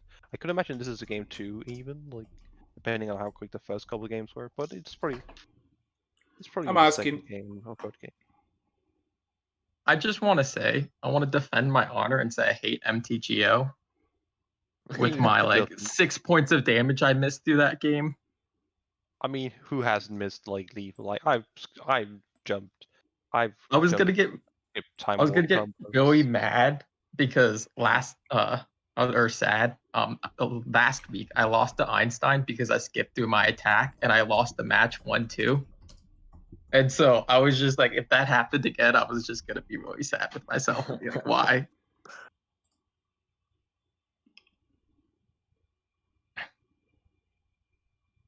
So for our last match here, we have Luca on let's see, Luca on his his Naya mid-range mid-range with a Lifegain lot of life thingy gain here. apparently. Yeah, and Blue Moon in the hands of Evios. Even he's gone so far into his life gain theme that he's playing Fire Resistance and gaining his opponent life as well. And the current match score that's- is that's Evios is up definitely 1 deep. game. Yeah, it's 1-0 in the Evios' favor. I'm not too surprised. I mean, yes, there's like the red removal usually wouldn't be great if you just were green based, like mid range. But I think the way that Lucas has built his deck is that he's gone probably way too heavy on some deep weird brew that's trying to just destroy every fiber of being that any aggro deck has. And even then he's lost to aggro, which just proves that going too far in a direction, especially if you haven't done it correctly. Yeah. Can Arakasi be pointing fatal. out something interesting here, that the Naya deck has kept up card advantage against Blue Moon. Yeah, absolutely. He's ahead on cards. Yeah. Not accounting for lands, of course. Ooh, I was like, Izzet. oh, that's a really good Tarmogoyf, and I was like, Oh! I realized, you know what? He's gonna have to chop with the Tarmogoyf for this new Izzet, because that's a fucking 6/7, and he's on 5. So that's just gonna be a Tarmogoyf going, haha, cute little ingenious dragon, you're gonna get eaten up here. Nom We nom see nom. the Izzet on blocking duty. Run, with, Jace, it's the Tarmogoyf. Evios on 0 cards in hand. Now we're just Facing gonna down wait this for Evios to 6/7 cast Tarmogoyf. Myth Reborn and top tier jokes. That's what people sub for. Cycling the Rogran Triumph. Makes sense. Oh, just what he needed, a mountain. When oh wait, you're telling me that doesn't win him the game? Oh. Yeah. So we're gonna go 1-1 here, and we're gonna see if Lucas can bring home the bacon or if he is just gonna blue ball him a bit here. Interesting that we don't see a reset here. 7 minutes with both players could be dangerous. Yeah, especially when you have like this matchup. Like, this is definitely like, yeah, Lucas's stack isn't like usually like the deck that'll grind it out, but goddamn, is Blue Moon a deck that'll grind it out. Yeah. It'll often just sit in a top deck war against like decks like that'll put on pressure like this. We've seen this before. Luca on the classic Mox Emerald into Manador canned here. Oof. Seems pretty good at accelerating. I mean, this is saying something. When you're an impersonal orator, I think that's the point where you just go, did we go too far? It's a Like, soul this is bear. the- It's this is fine. you just need the exact quote from Jurassic Park. It's like, you didn't stop to think if you should. Like, they just thought think- about whether they could do it. Yeah, They didn't think about it. Exactly. That's what happened here. even I Benjamin can gain all the Wheeler's life. Benjamin Wheeler's Soul Sister list, which plays quite a few of this type of effect, does not play Impassioned Orator. Yeah. Like there's definitely like some decent life gain synergies, and I honestly wish that there was enough to have a full-on like dedicated life aggro mid-range, whatever it might have been, at some decent tier. I just don't feel like that's enough that are just sufficient payoffs. Like, there's a bunch of decent cards that just gain your life here, gain your life there. Jesus Christ, you got a lot of taps. Luca going into the tank over this Recruiter Guard. What do you think is going to come out of this? I don't know what he's on. Tarmogoyf is definitely not a bad starting point, even though there's nothing in the grave. Although we see know what? Johnny's Pride Mate. Primate. Yep, that makes sense. Because, like, once again, it's kind of like the Tamagotchi of Lifegain, isn't it? It just grows. Although he's But going to have as a tough opposed to time getting it Tamagotchi, it out just of... grows and grows and grows. yeah, and he's does going to have a stuff tough time until getting it out of bolt range quickly. it's gonna have here. a bit of time, yeah. But if you get to find a situation where you can just go, like Orator, Pride Mate, something else, that's gonna put him at like. It's gonna put him in the forefront. Ooh, that's not the best Narset ever. That said, like these days, burn red remove spells aren't by no means restricted to 3 damage. We have Scred, really good, doing a high amount of damage. We have Flame Slash that we've seen earlier. We have the new what's the delve spell called? Magmatic Sinkhole. Yeah. That's a nice old 5 damage.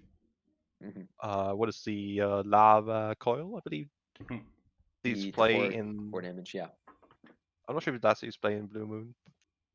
Also doesn't I don't play damage. Lava Coil in Blue Moon. so. I think it's worse than Misium Mortars anyway. Like if I had to play one version of that effect, I would play Misium Mortars. The flexibility of Hangway is a. You also have Solid FTK. Oh yeah, good old FTK. Well, that doesn't see as much play. What do you think about Thrill of possibility out of Lucas' deck here? Seems pretty interesting. Like I said earlier, I think this is just not the deck for it. Like, why are you playing it? Are you playing it to get rid of your Orator? Like, just don't play the Orator.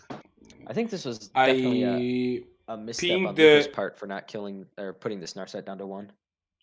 Also, I think Devious asking for a webcam, but he hasn't gotten back to me yet, and they don't have a ton of time left in the match, so I don't think it's worth it to get a camera. Like, sure. And here we see Subterranean Terror Tremors just got again. Destroyed. Duke is just getting. Oh, this just went 180 right there, real quick. Well, suddenly Thrill of possibility a lot more Stomping Ground. Still, it's a really awkward card. I think like. Yeah. You don't want to pay 2 mana to just play a card that a like blue-red would never play.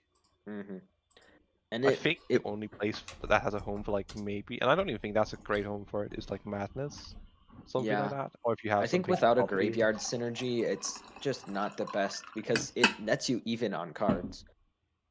Yeah, exactly. Like that's an important point you make. Like you're not getting mana advantage. Or card advantage or anything. You just unless you have like again synergies. Oh, that's actually a really good Blood Moon here. Yeah. It's gonna make that mana base real awkward. And this 3-color mana base is really getting shut down by absolutely a timely Blood Moon here. See, Izzet Charm on the Kitchen Finks.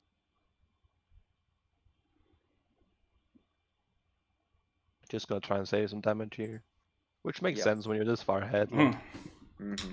I'm not sure what he has. What does the Evis have in hand? Do we know? No. He had one more item. It seems like. That's a brainstorm. Gotta find himself some decent resources. Here's Double Moon here. Nice blocker for this God Kitchen Finks damn if it, found Moon necessary. That's a reference for anyone who gets that one. And here we see Magus of the Moon jumping in front of this Kitchen Finks. Absolutely, like if they get to the point where they're killing a Blood Moon by like say playing a relic. What's it called? Comes the Goyf. Comes the Goyf. It's a 5/6. You have the answer. Like this is probably the best card he could draw. I mean, Tarmogoyf just really putting in work against this Blue Moon deck. Absolutely. 5/6, and what do we have in graveyard? We had land, creature, instant, planeswalker, and I presume sorcery. Yeah, planeswalker and sorcery. Yeah. Yep. So we're missing artifact currently. Artifact enchantment. Don't expect to see that one in tribal. Ah yes, classic tribal. Indeed. My favorite super type.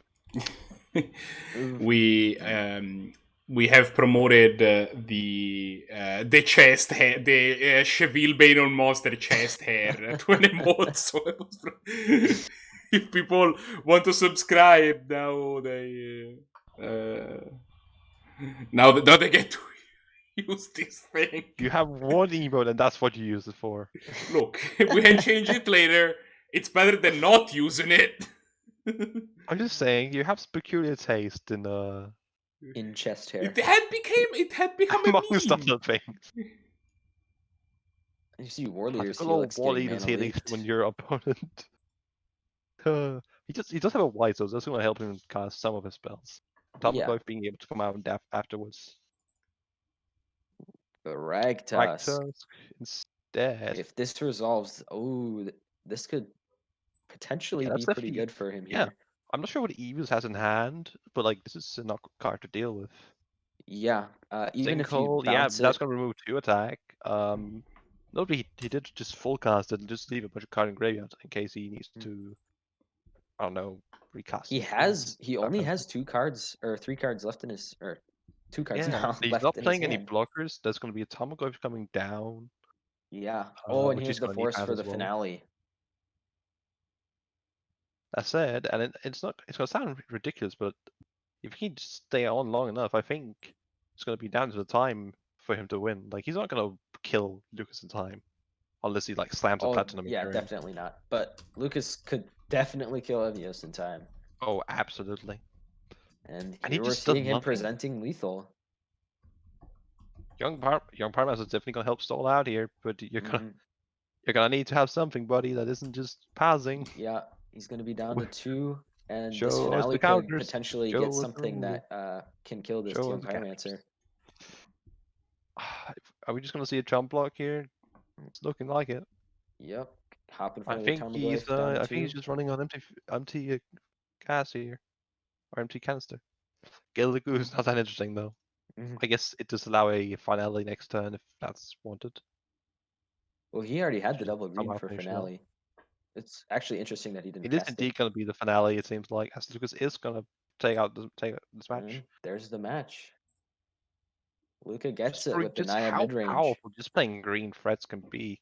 Yeah, As opposed to playing Evios was firmly in Orator. the driver's seat right up until that Tarmogoyf hit the battlefield, and he had to spend a bit of resources and he dealing just with had it. to keep bouncing it and just do it just awkward.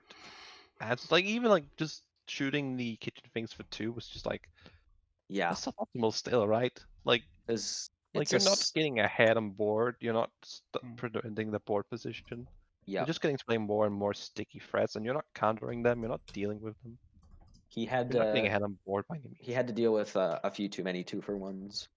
Exactly. It just caught up to his hand size. Yeah.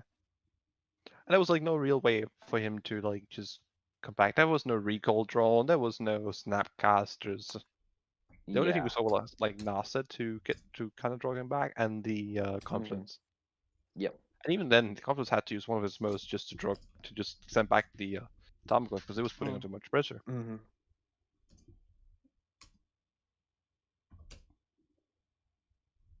So that's definitely like that was definitely an interesting match. Like I was gonna be honest, like in general, I will say the green mid range it does have a great, depending on like how exactly it's built, of course, it does have a fairly solid Blue Moon matchup because your threats are just great against them, and unless they can keep countering it, they're not gonna be able to deal with much that lands like Tarmogoyfs versus Rakdos. Yeah. Those are just really not nice to kill with burn spells. That's not where you want to be. There was a point in that game where Evios had 6 cards to Lucas 2 that he couldn't cast under the Blood Moon. Yeah, exactly. And the Tarmogoyf just Lucas came just down kept and drawing demanded too random many ass creatures. resources. All he had to Lucas just had to draw and cast his kitchen things and his Rakdos. And there was nothing Eos could do because, like, I mean, I think Eos did have a bit of a bad run there then, like, and not saying that Lucas didn't have a pretty decent hand, like, but he did draw into it playing his only like afterwards and only had one of each mana. While I get ready to start the next event, why don't you all go through a little bit our housekeeping announcement, since we're halfway through the tournament, so it's probably a good time to do that. I also made a next week poll, so now !next poll gets you there, gets you to the next poll. Balex, also, I don't know if you have time to do it right now, but if you had 2 seconds to upload the website with the new polls, that would be awesome. But if you don't, that's also okay. We can do it after the stream is over. Yeah, okay. I'm gonna leave the air to you guys. Just while I punch in the results and get ready for the next round. Yeah. It's always a friendly reminder, if you're new to the format, new to the stream, or new to the YouTube channel when this goes up live, Canadian Highlander is a 100-card singleton format. It's great, it allows for a lot of diversity by having a points list instead of a ban list. This means that you can still play with your Black Lotuses, you can still play with your Time Walks, with your Time Walls, and all your other time cards. But there's still a price to stop you from playing the 5 Mox deck. And that is, there's 10 points max. Some cards have more point values, most have 0. And you have to balance that in your deck building. Besides that, there's not really much in the way of special rules. There's no sideboard, as this is a 100-card singleton, and most singleton formats have decided not to do that. But yeah, make a solid safe deck. haven for companionless format for some It players. is a safe haven from companions. That is one way to look at it, especially, yes. Because that is how companion works. If you're not clear on that, you need a sideboard technically, or at least a equivalent of outside the game, such as a command zone, which we have need of. Secondly, if you want to try the format and otherwise are interested, we have a Discord. That is also where you're going to see the posts.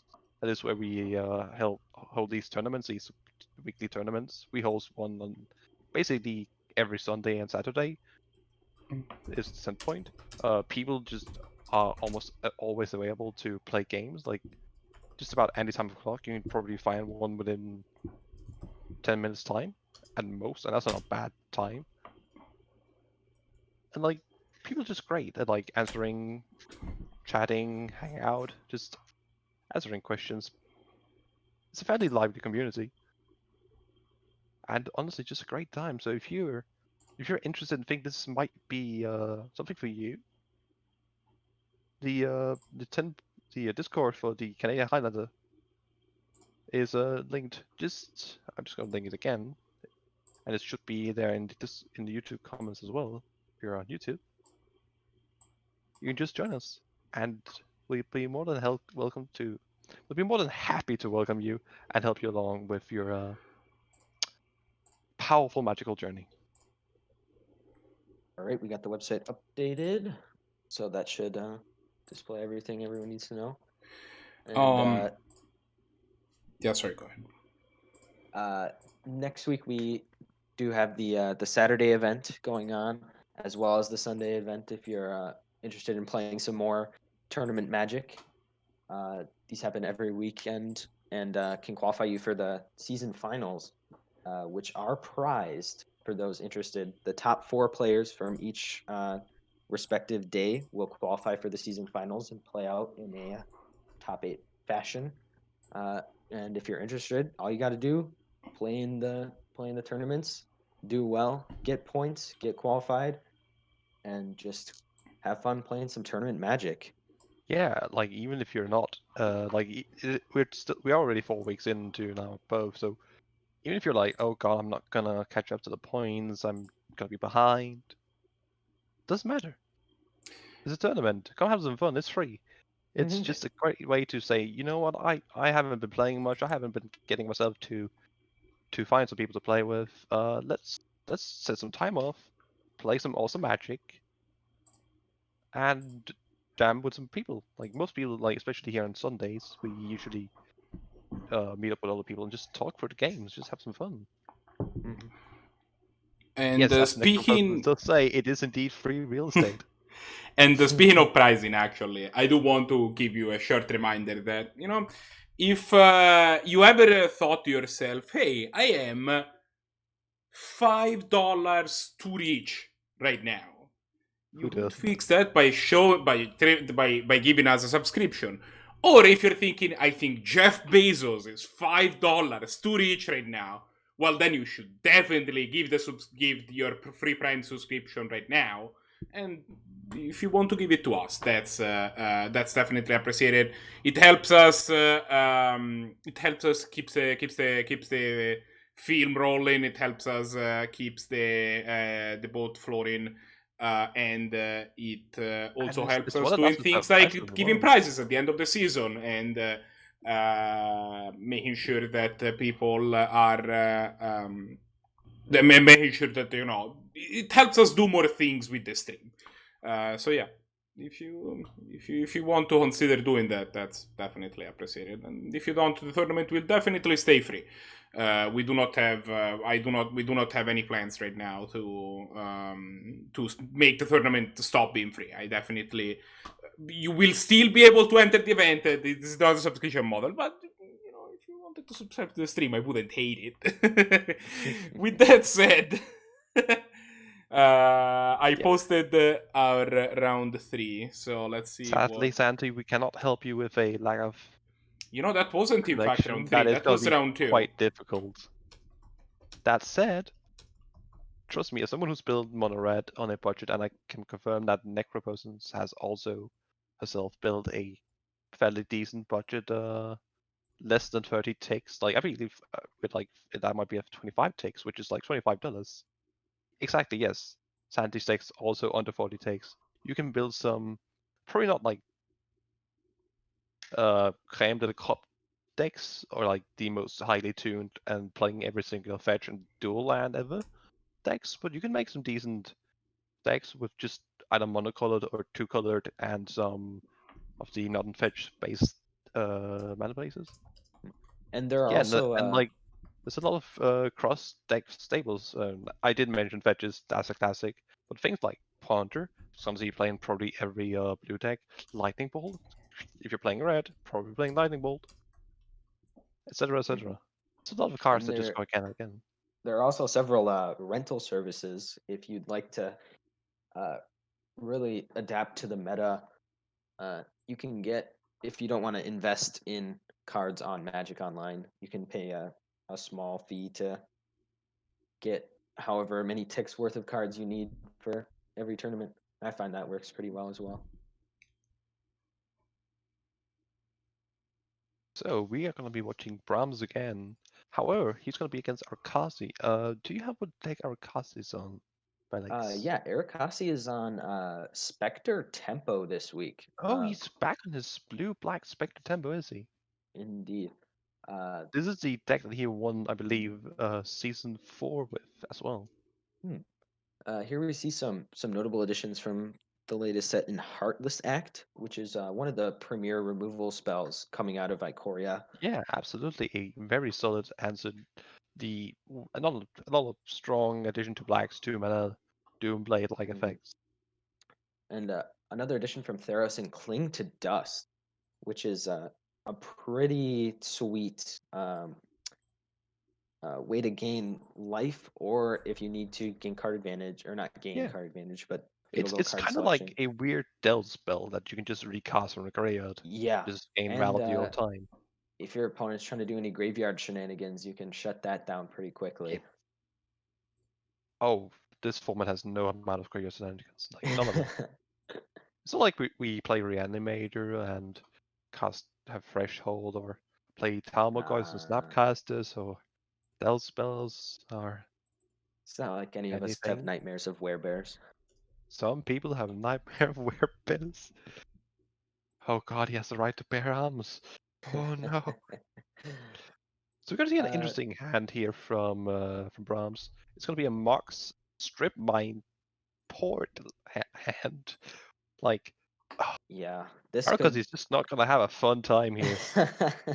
This is a very simple way of gaining an advantage over your opponent by playing just play a creature accelerated and stop mana. your opponent from ever having mana. Like, yeah, what do they need for anyways? Mana. Am I right?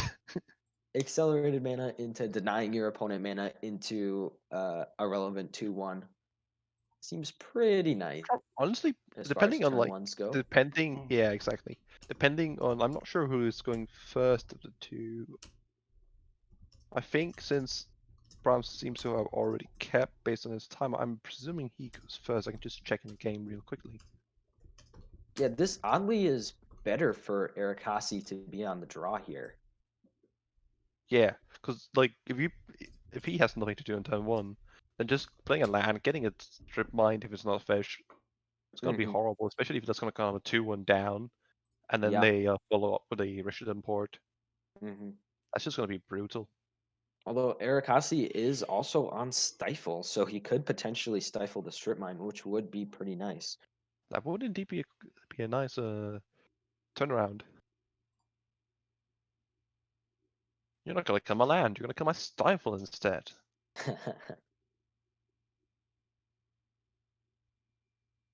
So Brahms is indeed on the play. Yeah. Starting off with the Maw. We are having. I'm having a little bit of technical difficulties with seeing Arakasi's hand, but I'll see if I can fix that as fast as possible. This is a curious hand. What do you play here, actually? I presume you just still want to get Mox your Pearl no, catching you a don't. force You get negation. forced. Oh, well, that makes. I actually think that's gonna end up being bad for Arakasi. Do we know what he exiled? He exiled. Let's see here. He exiled Thought Scour. Yeah. That's a pretty reasonable pitch. Gonna pay 2 for the Here we see Gitaxian Probe giving Arakasi perfect information here, showing now him he his knows inevitable how much of his mana base is gonna be irrelevant. doom. Port and strip mine just hand in hand. Let's see what Arakasi wants to run into the strip mine. Oh, this might just be a great strip mine target as well. But I can even see just porting it here. Yeah, he could just port it. He doesn't have a turn 2 play. Exactly. He's just gonna play a board and just go. Yep. I think keeping the pressure up with the Dryad Militant and porting down the Spheric Conclave seems pretty strong. And like if you draw a good free drop, you might even go like, you know what? I think I want to play the free drop instead. And he also has his Council's Judgment, so if he top deck a Light Source and Arakasi plays something... and Gideon. Sooner or later, if he just goes that way instead. I mean, he might just honestly just play the sword next turn. Like, especially if this is going to be a tapped grave. Yeah, I think I might just play the sword here. Just go shield stand for 1 turn. Set up the sword. That's going to be another planes. That's going to make it even better. And there's another white source as well. That means he could go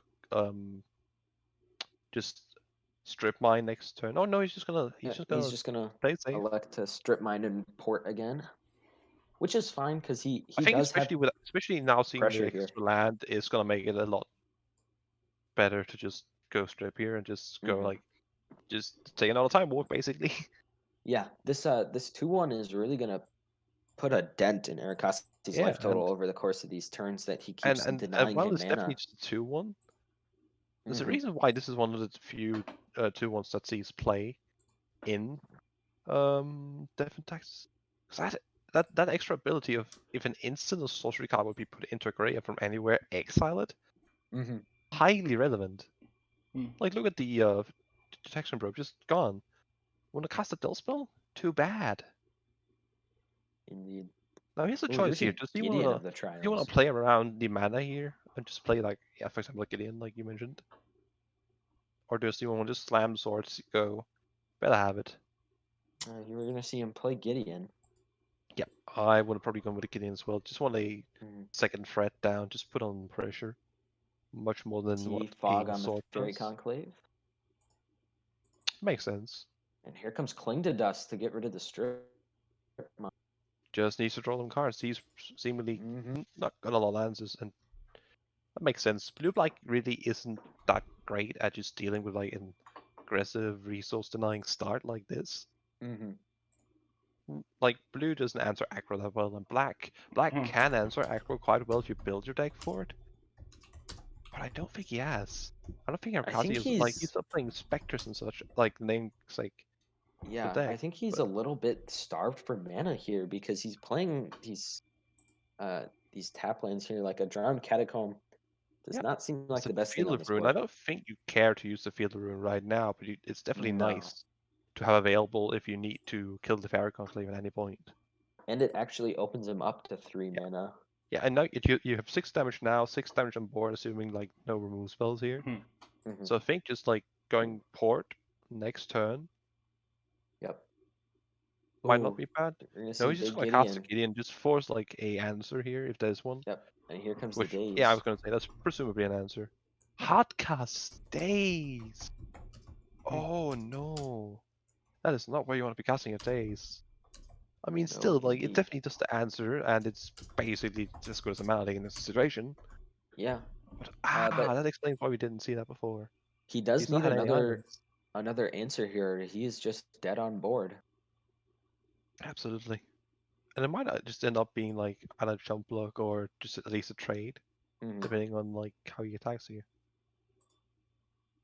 And like we know that Brahms has the answer to just a straight up like free drop something like that. Without Yeah. the force back up. So Arakasi is gonna need something. Liliana is pretty decent here. It's yeah. not a bad start. Gonna take care Makes of that the Dryad evolution. Militant to 0/0. Still kind of either die to the Gideon or to the removal spell. I'm not sure which one he's gonna go for. I imagine he just wants to put his opponent on 2 and just Yep. Oh, well, exile that's just them. lethal. He can equip the sword and Oh yeah, do or the last 2 if he's points. scared of like for some reason the force, which at this point like if he's cast days and 1 force already, playing around that and I don't know Pact of Negation Yeah. seems kind of sketchy at this point. So yeah, probably just slam a sword, just go, better have Yep. it. Even if you didn't have the sword, like just going like play the Council's Judgment, exile the D&D, put you to 2, have a Yeah. port, tap a land. That'd be brutal. And next turn you could tap a land more, Field of Ruin if he activates the Conclave. Yep. It's not looking So good. Arakasi was pretty well shut down throughout this entire game by the Death and Taxes player here. Didn't really matter what he did. Mm-hmm. That Dryad Militant really beat him down. Did a lot of and damage. Gideon was able to I finish him imagine. off. I mean, I didn't calculate or like measure it. I didn't count it. I imagine that it was like what 8 damage, Yeah, at 10 least 8. damage. Because the Gideon did 10. So yeah, the Wait, Dryad Militant well, actually yeah. did 10 Well, the damage. Gideon and the sword did 10 technically. Yes. We're gonna see a pretty. We're gonna see yet another great hand for Brahms here. 1 drop, 2 drop, Thalia and then the Wasteland. I mean, this is still a 5 card hand, but this is about as good as you get like from a 5 card. Verdant Catacombs. Brahms hoping to It's gonna pass here. catch a duel here. Another planes is not exactly what you want right now. It's not horrible. I wonder Mental if the reason he's misstep on the Kithian. Oh. That's pretty So strong. Misstep. What do you think of Mental Misstep in like Canada as it is now? Do you think it's a card you should be playing in some decks? No decks? I think this deck does want Mental Misstep because of kind of it just wants all of the efficient counter spells it can get. Because it would like to stick kind of the Specter threat and then deal with everything else with its forces and dazes and Haze whatnot. elements. Yep. So I think Mental Misstep This is odd. He's gonna play the Wasteland instead of his basic planes and just give away the fate. Which? Yeah. Oh, here we see Thalia getting remanded. Remand. Just a good way to say wait a turn. Then we just get ready. Arakasi is do you doing feel the tempo thing do you here. feel ruin the Wasteland just to wait? Can Feel of Ruin can't hit yourself, can it? No, it cannot. God, imagine But Feel of Ruin you draw get a basic land off of get 2 basics.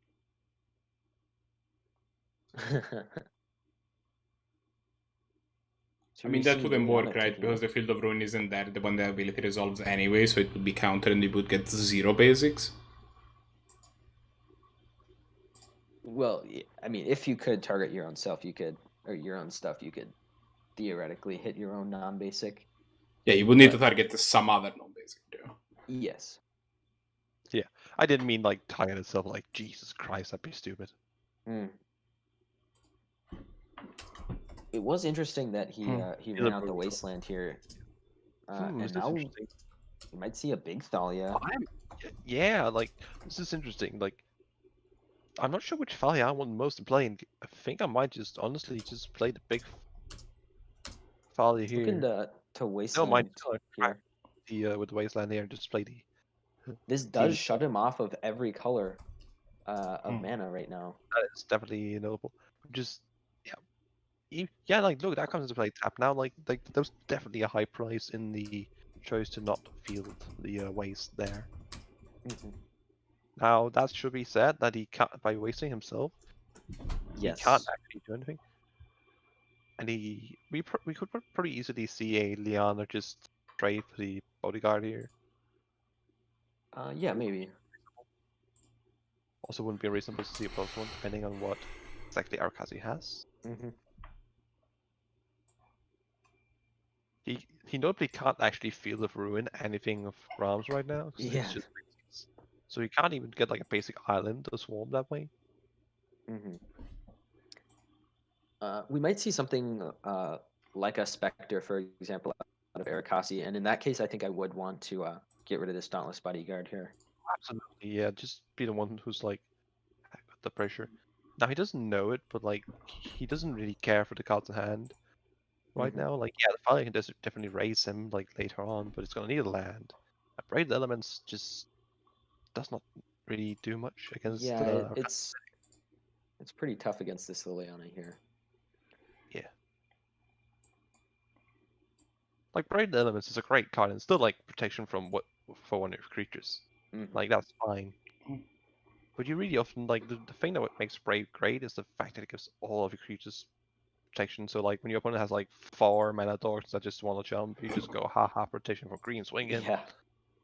Like that potential is like really where like Brave Elements goes from like just a decent protection spell to Jesus Christ, this card won me the game. Arakasi really thinking here.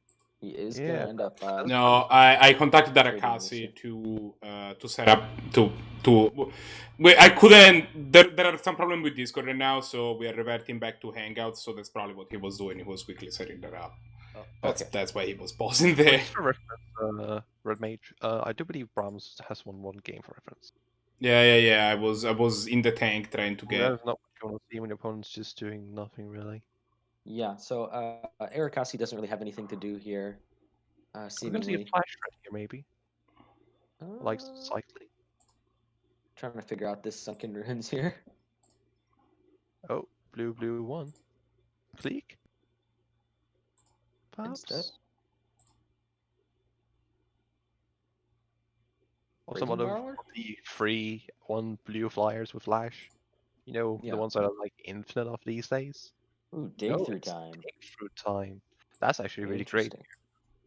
Yeah, Just gonna he be seemed like he was whatever light on threats, and with Brahms just having Brave the Elements or removal spell and Yeah, you can just go ahead and find whatever you need. So I can good. see from his hand is a Mana League of Futzies and I presume a Daze. Yep. No, a Memory Lapse. Okay. Yeah, that's definitely a lot of answers for anything that he might play. But yeah, Yep. that's great. That's exactly what you want. It's a pretty good You might position for even just go, Arakasi to like, be in. See if you need to play the Never mind, you just play the island instead then. But I think you probably Futzies, see if you actually need to keep a counter up. Yeah. And then just slam Liana when you take the one card you actually care about, because like, what's the rest gonna do? You're just gonna +1 your Liana time again before ulting her probably. Or if This you is feel like interesting tapping from Arakasi here, not being able to leave up one of his counter spells here. Also, a curious choice to not tap your castle to get the blue and the black respectively. Or the black at least. I mean, I suppose he wouldn't have the triple black then. So actually it makes sense. But it's still a bit odd, like not tapping the castle first and then getting the black. Yeah. Probably not gonna make a difference really, but still. Yeah, that's just gonna be game. Arakasi's just gonna win this one, bringing it to 1-1. Brahms wasn't able to find another lane. Yeah. Like drawing a 2-1 after that off the top is just gonna die to Liana, not gonna help you much. So we're gonna see if Brahms on the play. Let's wait. Hoping for one of those more aggressive and quick starts. Two-hand. Oh, but he really needed like that tech edge to be like a. And here it is, another Mox draw. I think you still gotta keep this like turn 1 2-drop, turn 2 2-drop. And if you draw planes, you just go turn 2 fucking Gideon and just go ha ha. Arakasi also having a Mox, but as his only mana man, source, so that's we're that one probably Mox. going to see That this is a hand black one. be shipped. Red. I think Brahms' hand is pretty decent. Yeah, I think as far Brahms' hand as, is like it turn can be a bit one, awkward if either he Remorseful doesn't Cleric or have a Selfless Spirit, and if he draws a white source, he can play a exactly. turn to Gideon if he plays the Ancient Tomb. Yeah, exactly. Like he definitely has like the potential. For that reason, the question is actually really interesting. Do you lead with a turn 1 Ancient You Tomb? see Arakasi mulliganing? Like does Bram here lead with a turn with an Ancient Tomb And the game is underway. just to have the availability of the turn to Gideon?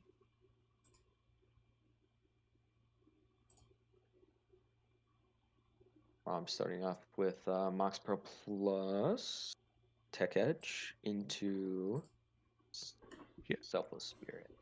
What's interesting about this is that he's going fine. I'm not willing to just go for the hope to draw planes and then slam a turn 2 Gideon. He's fine with just going for a turn 3 probably, if anything. And just playing it safe. Seems to be having a technical issue here. I can't hear anyone else. What do you mean, anyone else? Can you not hear me? And he's gone. Great. Yeah. I was confused. I was like, is he just not hearing anything I'm saying? Hello? Alright, seems He to is be working Felix. now. That was weird. I do like it when things seem to work. It's. I was asking, like, would you have led with the Asian Tomb or the Tech Edge there in hopes of drawing the I plane? think I would have led on the Tech Edge just simply because if you didn't draw another white source, the Ancient Tomb was just going to end up being a source of damage. Okay, so this is actually interesting. We do actually have a pretty decent hand from Arakasi this game as well. Never mind. Ooh, This is interesting. So we're probably just gonna see a straight up miscalc on This land could- on this rapid dance. Swing in for 4. And Actually very I'm not valuable. seeing why you would. Oh no! No, Arakasi, no! Oh, this is gonna be punishing. Yep, we're gonna see Arakasi be down to 0 Prioritizing lands two at the end of this. life. Like even then he could have like played it in step. Just and then if he like cycle and miscalculation, it's a 2/3 which blocks both of the flyers. Mm-hmm. Just feels so much better. But Yeah. no, now And notably, you're gonna have to like, oh, and the Sunken Rune can cost nothing. You're gonna need to yep, draw any land to get back. just the Sunken Rune here. The only good news you have here, Brainstorm can't be cast. Only good news is that at least Brahms currently is unable to cast anything. Still the case. Like this is still an 8-turn clock, and you can come back into the game with just like literally any source of mana. Prefer to be on tap one, of So you course. see Mirror Crusade at the top. Yeah, and a Hypnotoric not gonna be castable. No. It's basically just a Arakasi question. really hoping for a colored mana source here. Yeah, exactly. So this is actually interesting. I think due to the fact that Brahms never saw a second white source, I think that was actually correct. I think if he had the second white source, I'm not sure that loved that play as much. But I think Arakasi got heavily punished for making that block there. Especially seeing that second place now.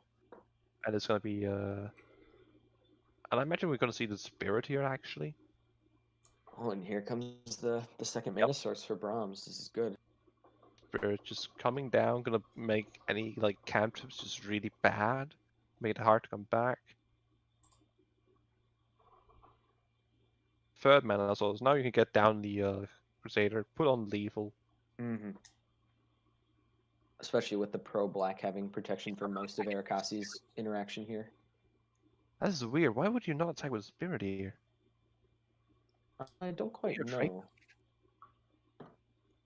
To me, that just looked like a misclick. Yeah, I'd imagine.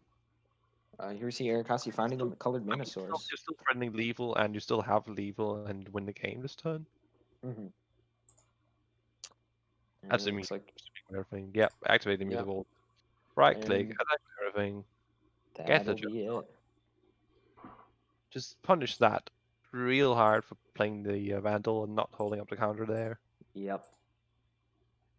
That just changed the game right there from a game that I think, honestly, I was leaning towards Arakasi for a bit. Mhm. Like, it wasn't like heavily it was pretty 50-50 depending on like what Brahms drew.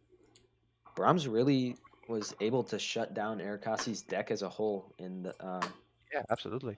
both of the matches that he won, and he just really Yeah, like, couldn't do that's anything, and he just pulled ahead.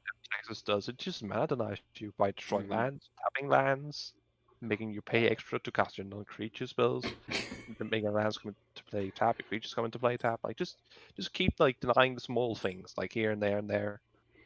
Yeah. Like it never really just goes like you can't ever cast this, but like it goes, well, if you're going to cast this,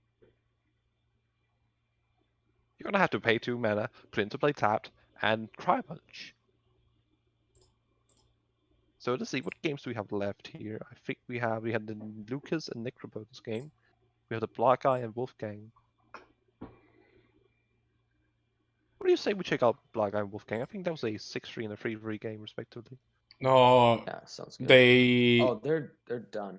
Yeah, Oh, they're they're done done. yet. Oh, I didn't notice that. I think Lucas and Necropotence is literally what we have left, those two. As far as I can just summarize here. Popping on here. Necro is on Red Deck Wins, Yeah, which absolutely. is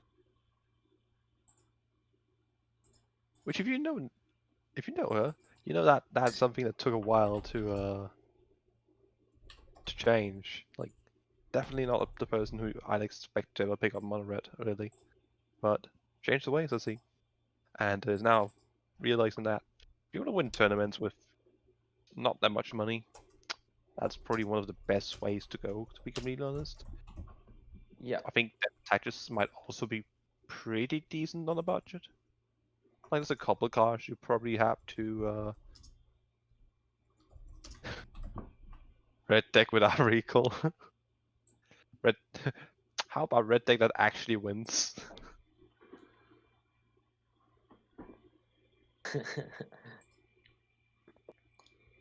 Blahguy, we're So- gonna play for rounds. Throw a bit of shade towards Wolfgang for his choice of playing blue.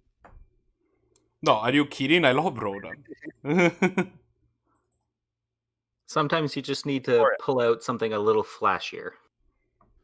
I mean, that's fair. Sometimes you just need to style on them and then style them a bit more. Just keep styling on them. It's like die of style. Oh, that's an awkward choice there. You want to play the Cackler first, Necro. Remember that, that's a symmetrical effect. But otherwise, definitely gonna be a nice ball state. Just swinging. And if that Sigma Lasher ever hits, like you have to, you want to swing. You don't want to swing apparently. Like if you like a Primate is their best card. If they trade with Primate, that's getting the best one of the best cards of the board at least. And if they don't, well, they're never getting life again. He's built his deck to gain life, considering he's playing a giant Primate. So I think you definitely take the trade with the Primate here. That said, I think Lucas is just like this is the deck that Lucas made his deck to beat. And as Yeah. much shit as I'm giving Lucas for like all of the trashy cards he's playing, he's still got a lot of decent cards against red deck and such. Mhm. Like Smiter and Rakdos, etc. Yeah. Those are definitely still good cards. I think he definitely went way too far on the let's beat mono red plan. Mhm. And I think, he it. could just made like say Absent or something mid range Yeah. and just been perfectly fine. Like make a Absent mid range deck that's not as greedy as Spaylight's version, and you will make red deck players hate you. Yeah. I think the kind of overcommittal of the life gain kind of came back to bite him a little bit because the life gain cards that he's playing, some of them are really just to gain you life, and they really don't provide you any resources. And that's what Mono Red is really looking to do, is to just beat you on resources and just get in while you're not able to commit too much to the board.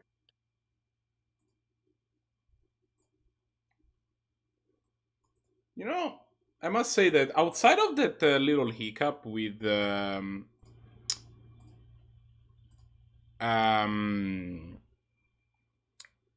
with Arakasi earlier, the new system where we're using Discord for the hand cam is actually working pretty well. We are able to change stuff much faster, which I do enjoy. I do love the black bar that we have over the top screen now. That's because Necro is not gonna share her hand. Well, yeah, but like it's also covering the deck list name and such, a name of the person. Oh, that's no bueno. Okay, give me a tad second. big on the big size. Like it's like kind of like you're trying to make up for something here.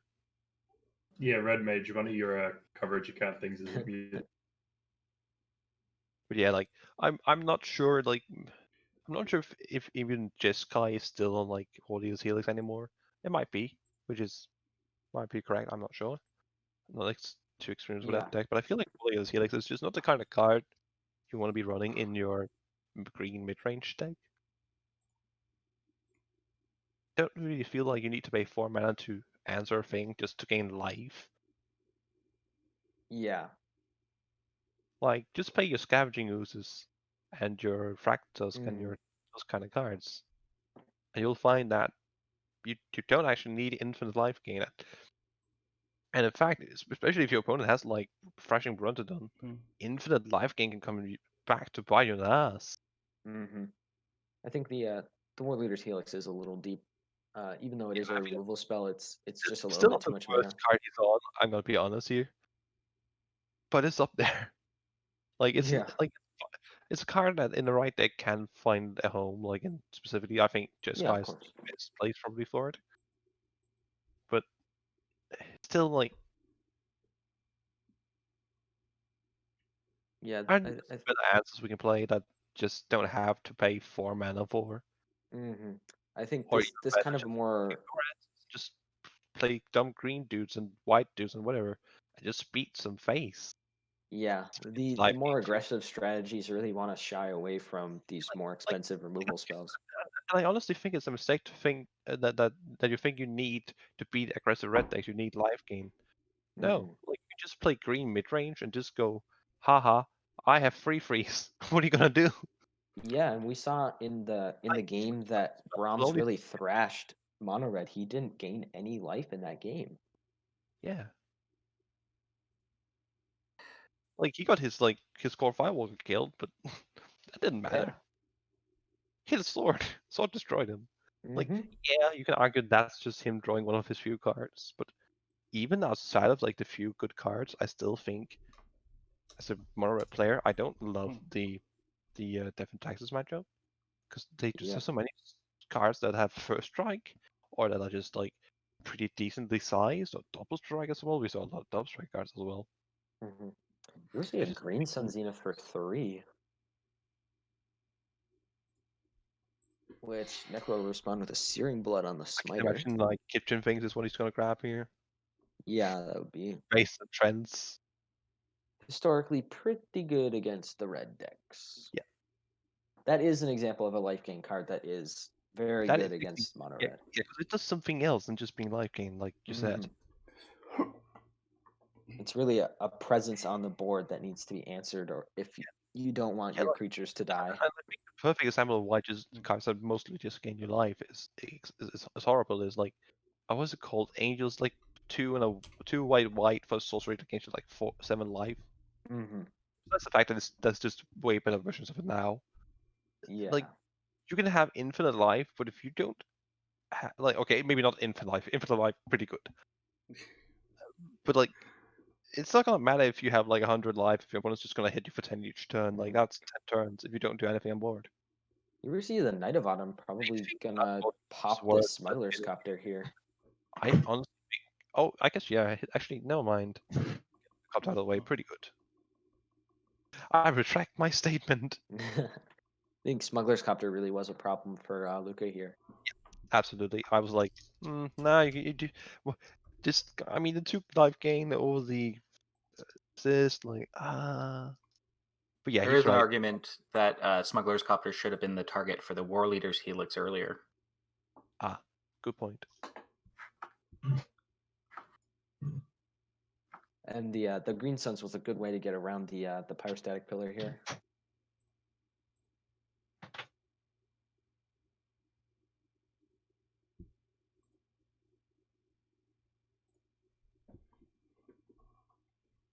Yeah, what are we gonna see here? We have a couple exile cards from Light Up. I believe that's from a couple turns ago, so that's not relevant. What See, else? Necro's pyrostatic pillar is really doing her a lot of damage here. Just gonna fireball it. Just get a block out of the way. Vexen Devil go down to 5. Yeah, this is getting dangerous here. I mean, you just take the damage as a Lucas. Like, there's no way you'll have 4-3 on the board. Yeah. I mean, the real thing about Pyrostatic Pillar is that if you're in a position where the damage of Pyrostatic Pillar would kill you, not probably winning the game anyway, right? Is that now Necropotence doesn't basically cast a spell anymore. Because he's gonna get attacked for X3. The 32. Cackler can't block, so it has to get in. And then she'll go down. Wait, how is Luca going down to 3? Sorry? How is Luca going down to 3? Well, now he can jump block at the very least, so he's got that going. Necro's gonna go down to 3. Oh, sorry, you said he, so I thought you were talking about Luca. She's going down to 3. Okay, yeah. My mistake. I think it was a small error to be playing the Vexing Devil this turn when you could have played the Spike. Like, keeps a card in your hand in case they deal with the pillar. Yep. And like, I think Pillar is a card you only really... I think Pillar is probably often a step too far in mono red, in my opinion. Because I have played Pillar a couple of times, and it is usually in heavy control metas, usually without red, so no helixes or anything. Or if you're playing against a lot of storm combo-esque decks like Academy. I'll play Pillar any days, because against those decks, against combo, like, they'll play likely so many cards that they'll just laugh all the way. So bank. And against control, like, your life total just should not matter against control. So yeah. I find it, if I'm playing a lot of Blue Moon, it does so much work. Recruiter finding Charming Prince here, which... Like, I'm very surprised. I mean, that gives you another bite at the apple, right? You blink the Recruiter, get a bear on the field, get something. They have to jump over Karsev next turn. Actually, no, it doesn't matter because you just attack with both, just don't block. Yep. Like, the Rakdos Cackler not being able to block. Gave it away. You probably just shouldn't even have played Karsev, just attacked, made him block. Just go like, you know what, have it. Yeah. That said, as soon as you play the Karsev, that's the last spell you can cast this game. Yeah. And you took jump blocks, so like, not seeing a way out. Yeah, you have to rep Fire Blast there. Yeah. The Karsev being the last card in hand, it's Rep couldn't Fire really Blast, do much. just to make them go like, oh, I can just get around not blocking. That's fine. Alright. That was like my way ready to win. Was to destroy 4 damage per spell. And so that was it for round 4. Round 3, correct? 3. Oh yeah, I was like, so we're going into the finals now. Alrighty. Exciting. Brahms and who would it else be? I believe did Blahguy or Wolfgang win, for reference? Wolfgang won over Blahguy. So okay. Then I'm not sure because we always see Brahms with Wolfgang. So I imagine it's gonna be Brahms with Blahguy. I could imagine. Maybe Brahms and one of the lesser rank previously. I'm not sure actually. Yeah, Wolfgang was 3 points going into the last one, so I'm not quite sure what our finals match will be. No, this is curious. due to the way the structure of like this amount of players and the way it's turned out. This is going to be. I'm very curious to see what the program decides actually. Yeah, this is a position where like I would be.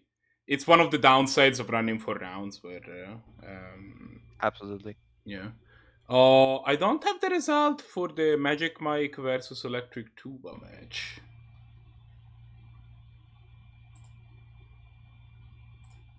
See if they're still playing. They are indeed still playing. That's probably why. Oh right. Oh, let's watch them then. Oh, no, that is. They're playing. I didn't realize that it was them because. I get the MagikMike isn't. Yeah, Magic's account is. Oh, there's some stuff going on. Let's go there. Oh. Let's go there right now. There is a chains of Mephistopheles. That counts as some stuff going on. Holy smokes! Having chosen this game before. They are asking about timeouts in the chat. Timeouts? So how timeouts are gonna work is between every game, you'll have the opportunity to start a new match with the correct players being on the play and draw, obviously. But if you do not elect to do that and you do timeout, you will concede that game, not the match, and then you will be able to start a new match after that. Yeah, we might have to relay that through the chat there for them. Yeah.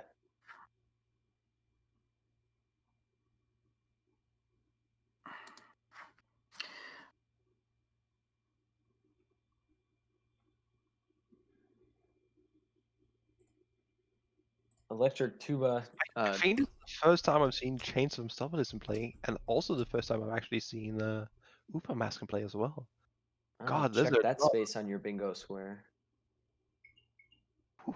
1 second, let me go get my paper. So ElectricTuba playing quite the Golgari Stax deck here, which is really slowing down this game. I think it's worth going through some of these cards that people may not, even Trading Post might be worth mentioning what it does. So Ubermask first, perhaps. It's a 4-mana artifact. If a player would draw a card, that player exiles that card face up instead. Each player may play lands and cast spells from among cards they exile with Ubermask this turn. So basically, it's a way to turn any card you draw into a exile. So it basically forces you to only play cards you draw the turn you draw them. In a weird way. Yeah. Chains also kind of related to the draw step. If a player would draw a card except the first one they draw in their draw step each turn, that player discards a card instead. If the player discards a card this way, they draw a card. If the player doesn't discard this way, they put a top card of their library into the graveyard. So it basically replaces whenever you would draw more than once, kind of like in a nasted way. Yes. You instead kind of loot. And if you can't loot, you just mill one. Yeah. Nether Spirit is. Ah, boy, we're Yes. getting Nether Spirit here. Entomb, Nether Spirit. This is what we're on. And actually, Nether Spirit looking pretty good here, to be honest. Yeah, Nether Spirit is state where, I mean, MagikMike has infinite lands, and has even more infinite lands now. Yeah. And that counter spells kind of whatever when Ubermask is in play. Yeah. Like, I'm not seeing how he comes out of this alive. Like, the only argument I can see for what he's doing is just trying to just time out Tuba. And with this Nether Spirit staring him down, it might be pretty hard to do. Yeah, that's a what currently? That is a that was a 8 turn clock. So if Tuba can get in 8 attack steps. Oh, here's the Abrade. Sorry, 8 attack steps and a couple more turns. This Abrade is actually pretty big here. Yeah, like in the weird way, like just popping that Ubermask is just like. Or if you think you can just stall enough, you could even make an argument for just killing the Nether Spirit. Yeah, the Nether Spirit is Tuba's only clock here. Electric can get rid of the Trading Post. It's because Trading Post can sack Nether Trader to give it for value because the Nether Spirit comes back at the beginning of the upkeep. However, it does not have haste. I don't really think ElectricTuba is planning to win very quickly. Yeah, Well, that's they do when have you're to win, or else 3 they minutes. will time out, though. Unfortunately. Mhm. And we can't just extend the time clock. Like that's not how it works. They're allowed to start a new game whenever they feel like it. Have we Do we figured know- out what their match score I is see. yet? Because we That's asked to have all one. times, but they never answered. But they won one. We do not. I am unsure.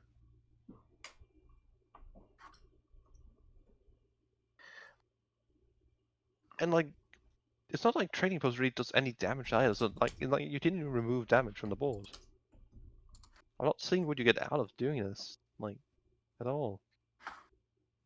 Yeah, I think upgrading either the Uba Mask or the Nether Trader or the Nether Spirit were just far better. Can I ask a Church a question? I have Blood Moon and Okay. Back to Basics play, or more specifically MagikMike. Tuba is up 1-0. Does it work with my non-basics? It does not give them the basic land type, so they will still not untap. Ooh, Torrential Gearhole, get back that braid. Please, Oh, yeah. please kill. Actually, you know what? Do you kill a Nesfer or do you kill a Mask here? Once Well, again, I think you kill a Mask. He has the 5/6 here, so I think he can elect to hit the Yeah, like mask. Tuba has no onboard answer, and they just need to top deck into something. And I don't think they play that many answers. Yeah. Yeah, and I think it's gonna look like it's gonna be a 1-1 in because I think Tuba's gonna end up timing out here. It's also worth noting that Tuba drew Ooh. Innocent Blood 2 turns ago. So Here we see The answer with the Nature's Claim right there. the Nature's Claim on the Gear Hulk will allow Oh, the Nether Spirit to continue getting in. Off stealth. Just what you wanted. Just what a duck ordered. So basically, Tuba just has to hurry up. Just get attacked. Like honestly, just don't even play the lands. Like that Yeah. might even be cool. Like unless it's something you can cast for like X or a little mana that will help you. Just go. You know what? Fuck it. I don't need a land. Yeah, I think you just need to hit F6 straight to the combat step and Wait, get in. Oh wait, it hasn't played. Oh, Platinum. If this is Platinum, hearing. Or maybe no. That's not. Did somebody actually like tell he's just did anybody actually tell MagikMike's or ElectricTuba how the whole timeout thing is gonna work in some It was sort of posted written way? in the game chat. Yep. Okay, it was in the MTGO chat, so they do know the Yes. information. Okay. But the conceit button is so far away. It's dig through time. Dig through time. Just able to find some good cards here. Let's see what he's gonna get. Hopefully, an answer to this Nether Spirit. Yeah, absolutely. Like, Yeah, at Anger of least, the like, Gods can do it. which is basically an answer. Like, that's what you need. Just need an answer and maybe some protection in case there's another spell coming at some point. Yeah. And then I'm not seeing how Tuba ever wins. Like you're not gonna play much more than like Nether Spirits and you only like real win in that kind of deck. You just don't. Yeah. Like I play 1 or 2 other creatures or more likely probably some planeswalker and artifacts that can win the game and lands. But that's probably only like MagikMike is on Scorching Dragonfire, which would be really good right now. That's an interesting one. I haven't played that one. Inferno Titan. Inferno Titan. That is a clock. Christ. The big 6/6. I think unless there's some answer from Tuba like this turn, that's gonna be game. Yeah, like that thing will this kill Inferno Tuba Titan next can turn. end if the they game can attack. pretty quickly. That's a lot of mana to put into fire breathing. Clock. Indeed, like especially with like all these quote unquote mountains, just simply curse scroll, not that interesting. Not gonna do it, my friend. That's too late.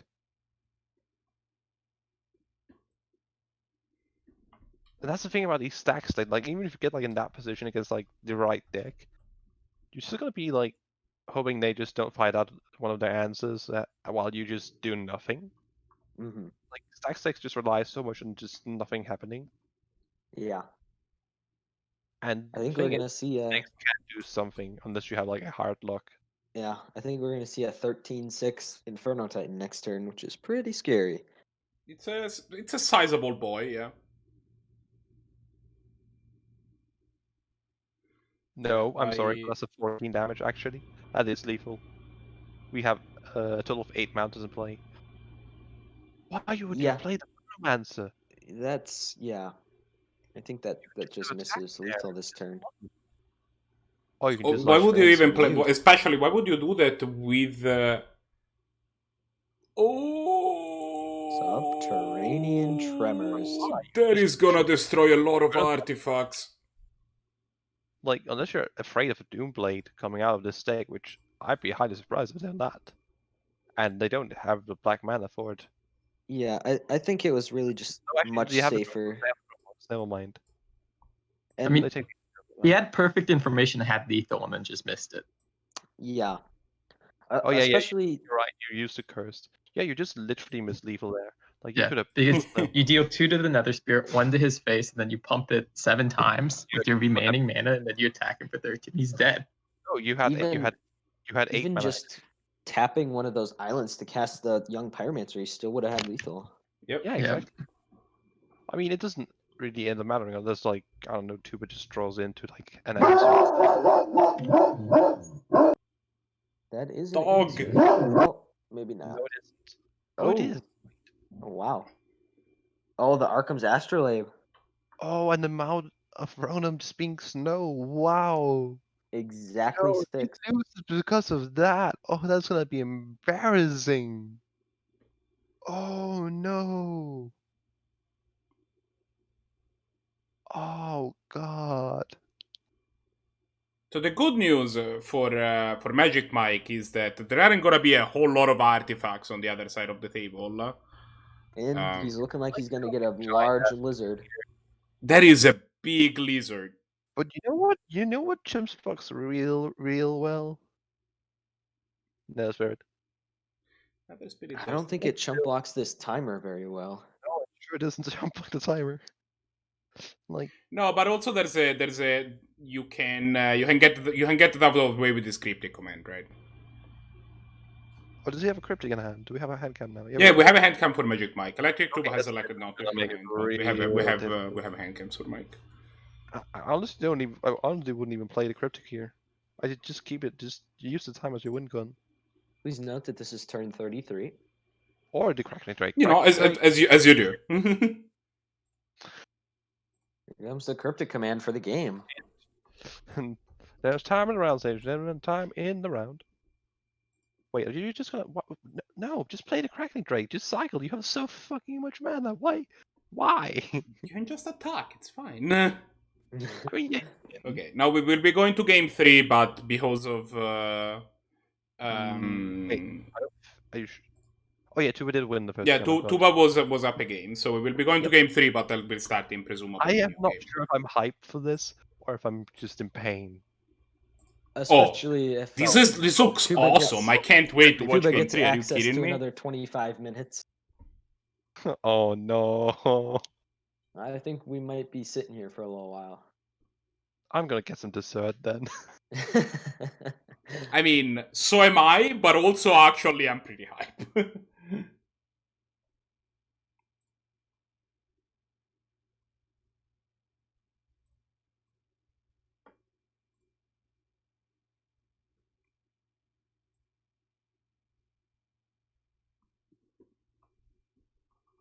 Yeah.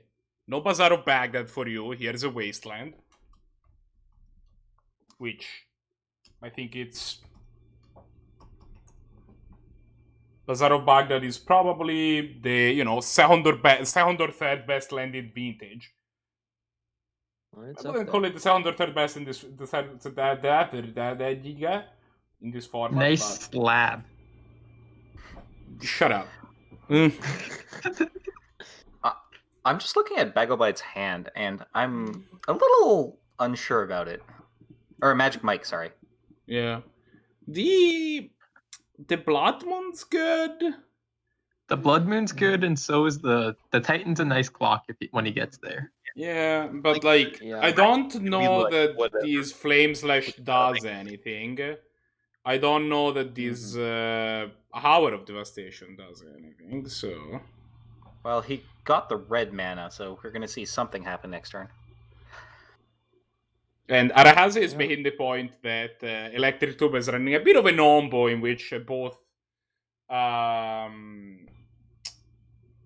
the card Chains of Mephistopheles and the card Bazaar of Baghdad are in his deck, which not the most synergistic of things, but I mean, it sounds good if you're playing Dredge. yeah, that part sounds okay. We see Field of Ruin on the Steam vents in response to the Blood Moon to get this, of course. This got 5. Hell yeah.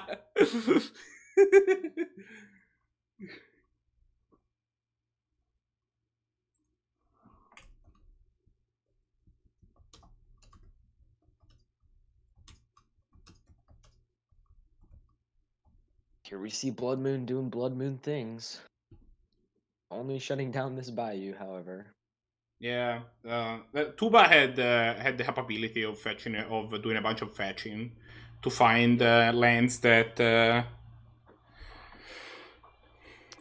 Here we see Nile Spellbound. It's pretty interesting. Just to add to the stacks. Just don't really care. Like, just gonna keep Cryptic Command until there's something we need to care about. We're just gonna like. I think probably just wanted to just go Chain Lightning there. Maybe. Yeah, MagikMike is not really drawing the half of the deck that you want against the control matchup. He's drawing a bunch of burn spells.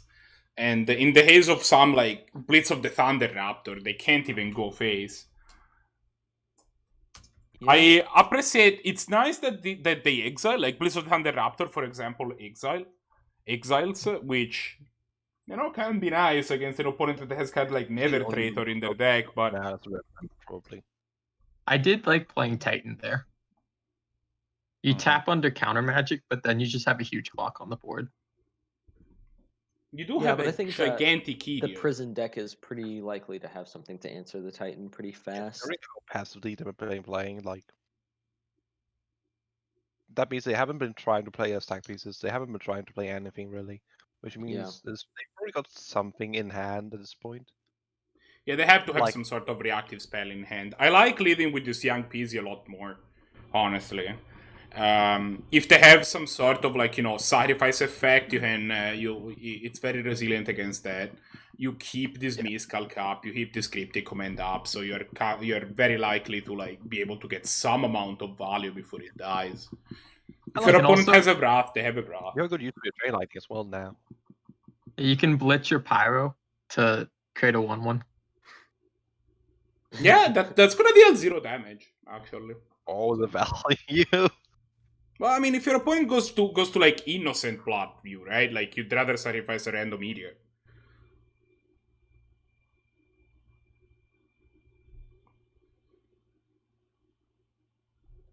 Brainstorm, grabbing another elemental.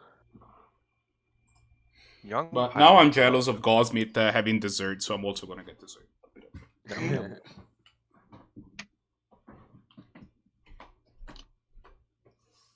Nice pie. Arakasi, I what kind of pie? This is very really important. think that ElectricTuba is really stuck under this Blood Moon in any way, shape, or form. He has double black and a green, which I don't know if he really needs any more colors than that. I really just think that their hand is not the best. Yeah, I think the biggest thing this Blood Moon's doing is it's turning off the, like, non-mana lands. Yes. Like, they're probably playing Inventor's Fair and a number of other things like that now are just that you hit with it. Like, the mana base, like, Stax mana isn't bad by any means, so they play a lot of artifacts. So, like, they're not afraid of, like, the mana base getting hit. We really have yet to see anything out of their deck that they couldn't cast. I just want to point out that I think this is a bad play. Because now you're gonna get Chain Lightning your young Pyromancer. Oh yeah. Yes, this is. You're giving them the red mana.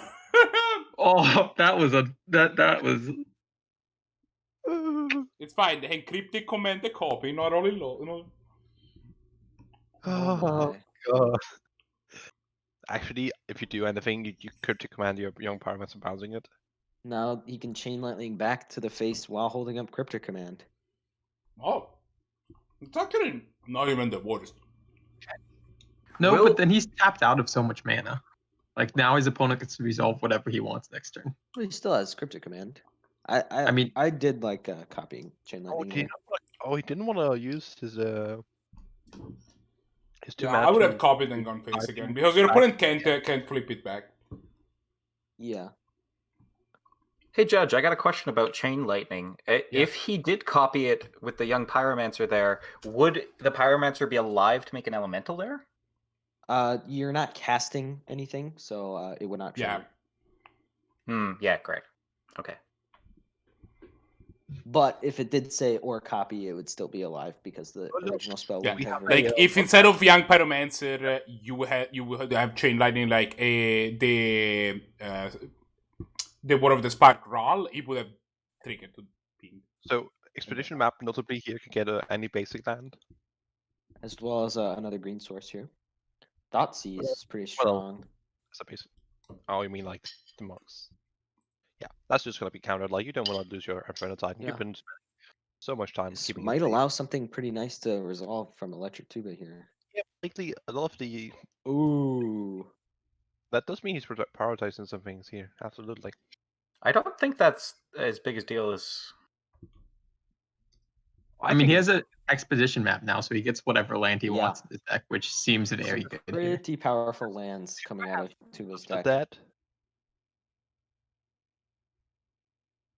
Because We as might of yet, see- I think this is a pretty big deal.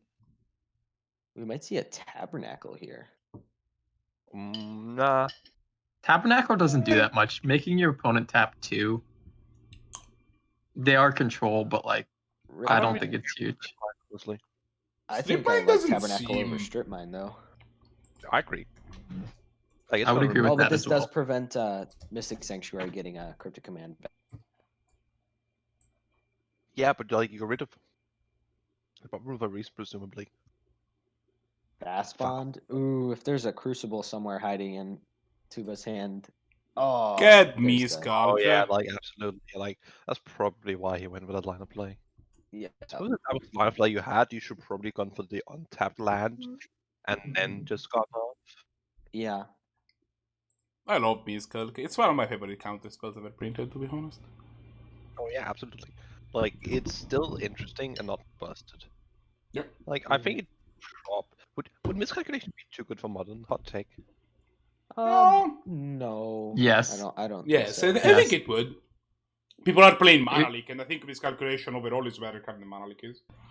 People play Yeah. Mana Link, and the 2 mana, you're just gonna counter whatever your opponent plays on Like turn 2, and it's gonna set the back so much because of how modern it is. Well, I mean, with maybe it's not too powerful, but it would be very warping. Although uh, No, I don't I think don't it know would how be worth. modern I think looks it would now still with play. Companion. I haven't played, so I really don't think it would make much of an impact at all. No. I honestly don't know if it would see any. I don't even know if I think it replace would Mana see Leak in play. some decks. I don't think it I would be like warping, like people are gonna be rushing to play Miscalculation left and right. But I think it would be played. Like Yeah, it would. I Definitely think be in playable, general, the but decks that now play Mana Leak could probably play some. The Mystic. What in the world do you put on top? Cryptic?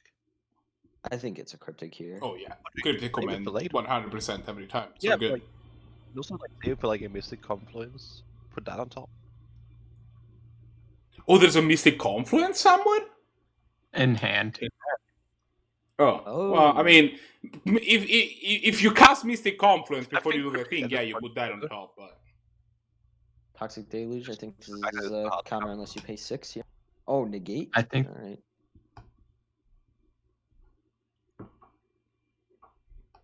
no, Wow. Hero's Downfall and Elemental. Do you even That care? feels bad. it's not great. Yeah, like if you do that, that shows you desperate. Yeah, I think. Well, he only has 2 cards left. So Or that you just really wanted to. Oh wow! Hero's Downfall to kill a token. Just a 1/1. That is. It's a bad position to be in. we see Cryptic Command probably coming on top. How much mana are we on currently? We're on Ooh, Chain 4, Lightning. 5, 6, 7, 8, 9 with the land coming down. So we could play the we're 1 mana off Inferno Titan Cryptic. I'm not huge on getting Chain Lightning, but Ah, But yes. I mean, if they draw a red source here, that could be lethal. How so? Inferno Titan plus Chain Lightning Oh, yeah. with the 1. But they didn't find the other red Oh. source. Inferno Titan's a good point. Yep. Inferno Titan. Also, a lightning bolt apparently. Abrupt Decay your elemental. That also feels bad. I think we're gonna see Inferno Titan here. Yep. Yeah. Yeah. Thanks And for drain. killing my elementals. Here's a 6/6. It's gonna be super lethal next turn. Your go. It's the nice way to go. Mana Drain and just Yeah, Mana Mana Drain Drain. and back. Force of Will in Like, hand is yeah, gonna make Tuba's life very hard here. Well, he only has enough for 1 counter because Force. Oh, Mark, He only has exactly. 1 blue card, Oh, he only which is has one Mana blue Drain. card. I see. Yeah, and unless he has something that can't be countered, like literally nothing I can think of. There we Then go. All right. Mox And Diamond. that's the match. MagikMike takes it down. Or Magic See, Mike, that sorry. wasn't too bad. I think it was dessert worthy though. Yeah. I I mean- think it was. I guess you got this. Just desserts.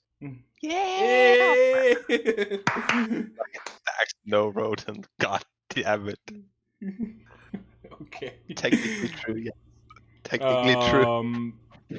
Let me I like how throw- that's Tuba's expectation of a quick game. He's like, "Ah, nice quick game." Because that was a quick game, everyone. Not my opponent goes turn 1 solving into turn 2 heroes blade hold into turn 3 intangible virtue.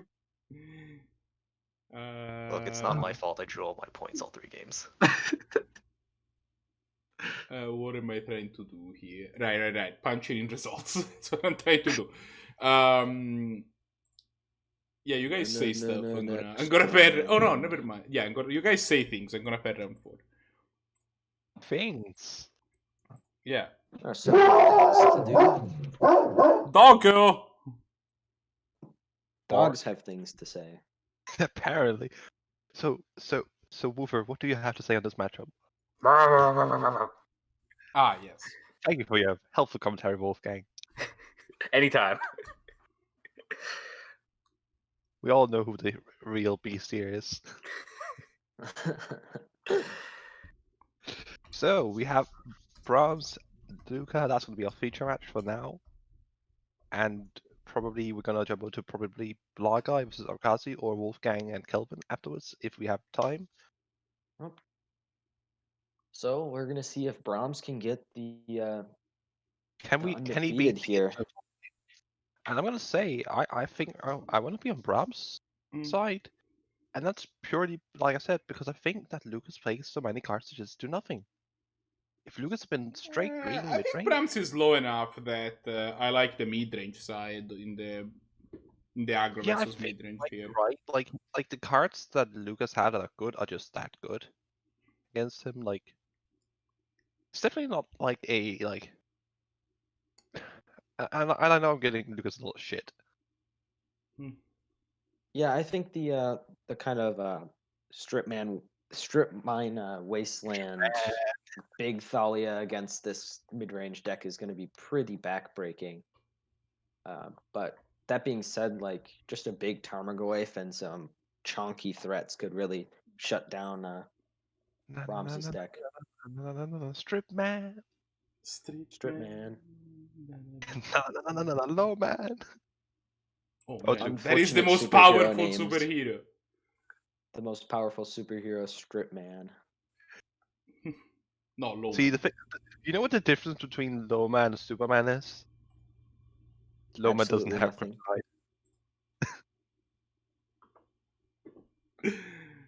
kryptonite. The cult of Lowman is something I have greatly enjoyed. I'm glad to be part of it. I'm glad to be part of the reasoning that the health of the reason that the health of Lowman exists. We are now changing this to the low man tournament in honor.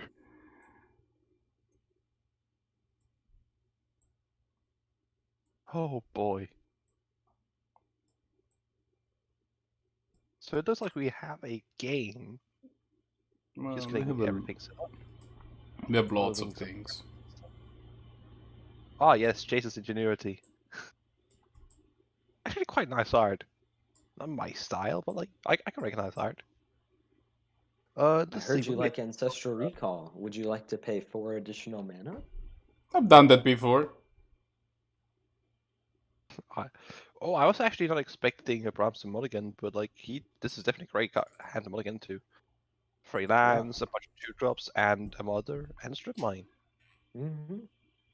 This is just 1-drop, 2-drop, 2-drop, strip mine. Which is Seems great. pretty nice. Oh, swords. Deafening Clarion. Ah, yes, the only sweeper you'll play in your Lifegain deck. I'm sorry, I can't not meme. The remember I the said trick with that- the trick with Deafening Clarion is to always give your creatures lifelink, even if you're not gonna have any creatures after it resolves, or you had no creatures when you cast it. Like, why does it even give you the option? Like, no, I really don't want to give my creatures lifelink. Like, What if you have? no. What if your opponent has a tainted remedy? Exactly, this is what I mean. You gotta play around everything. Like, can't the Oracle cards to be like easier to play on like Arena and Magic Online and real life and such? Well, I Why mean, don't but I think we- it does make it easier. I think, right? I'm I not. mean, they I think the change template it makes it easier to play on Arena than it would be if the had was just saying give your creatures lifelink and then you may choose. Like I think if it was you may choose to have it deal 3 damage to everything, it would be more confusing. Yeah, I suppose like the best argument for why you have both is just like that might be a cleaner layout for not having you forced to I deal will free. choose no modes. See, strip mine fight. getting deployed. Fail. Like I think that the correct probably the correct way of templating the hard would have been to not give it options and just make it do both every time. But I think it was part of a cycle of some sort, wasn't it? No, I don't think so. No, not what I'm familiar with at least. I think the kind of cycling from that He set didn't was crack the split Boros. cards. Oh, he didn't crack his Sunbreak cannon. Was it tapped? Wasn't, was it? It was not. Interesting. Well, he's not even holding anything up. Like, why wouldn't you just crack that? Yeah. Was he and if he was F6, why? So why was his mana all his mana untapped? Like he didn't cast any. I don't I'm know. deeply confused by Lucas' turn.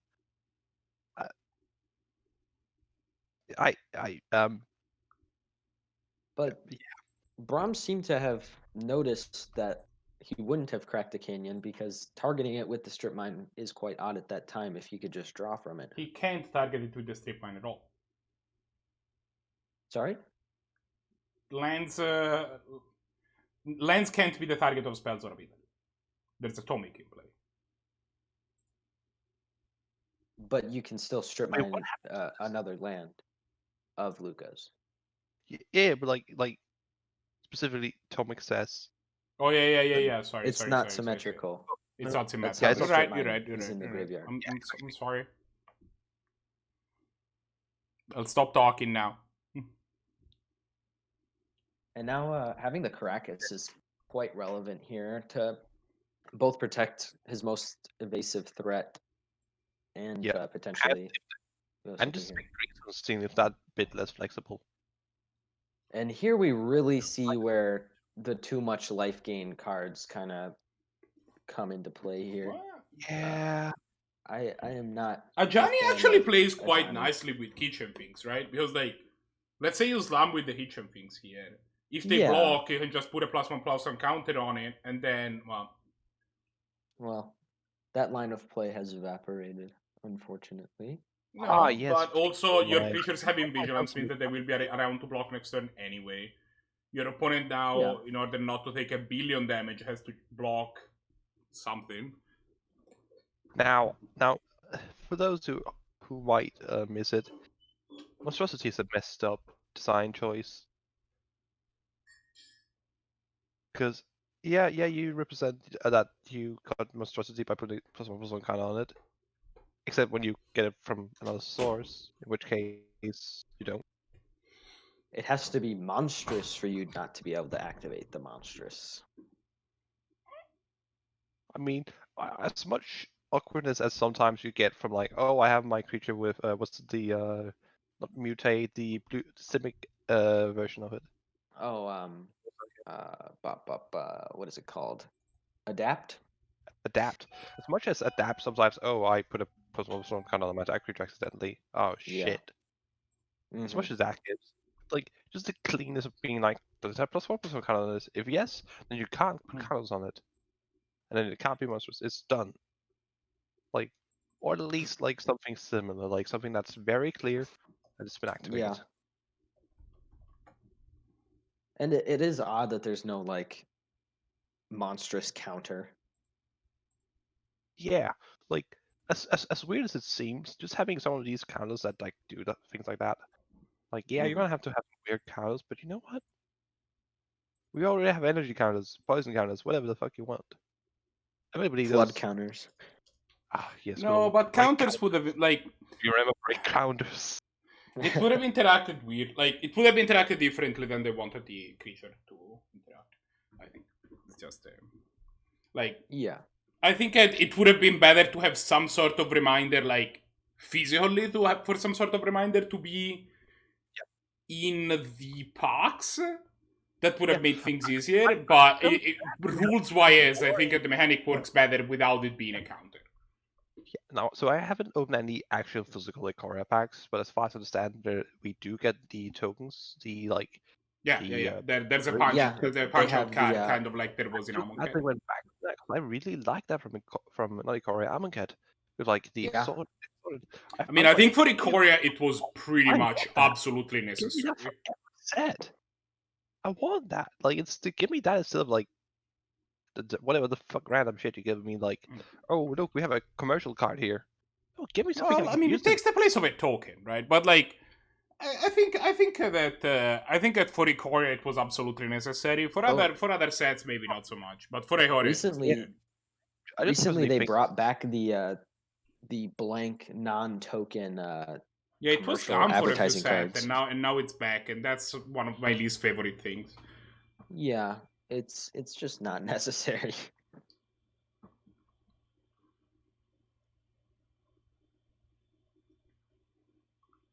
I agree. Like, use it on something like a token at least. Mm-hmm. Like, even if it's like something that says like, oh, you can get some packs of Magic the Gathering Arena. Yeah. Isn't literally a reason why you need more than 2 sides for that? If no, then use one side for something productive. Yeah. We see Like- Bronze Hide Lion.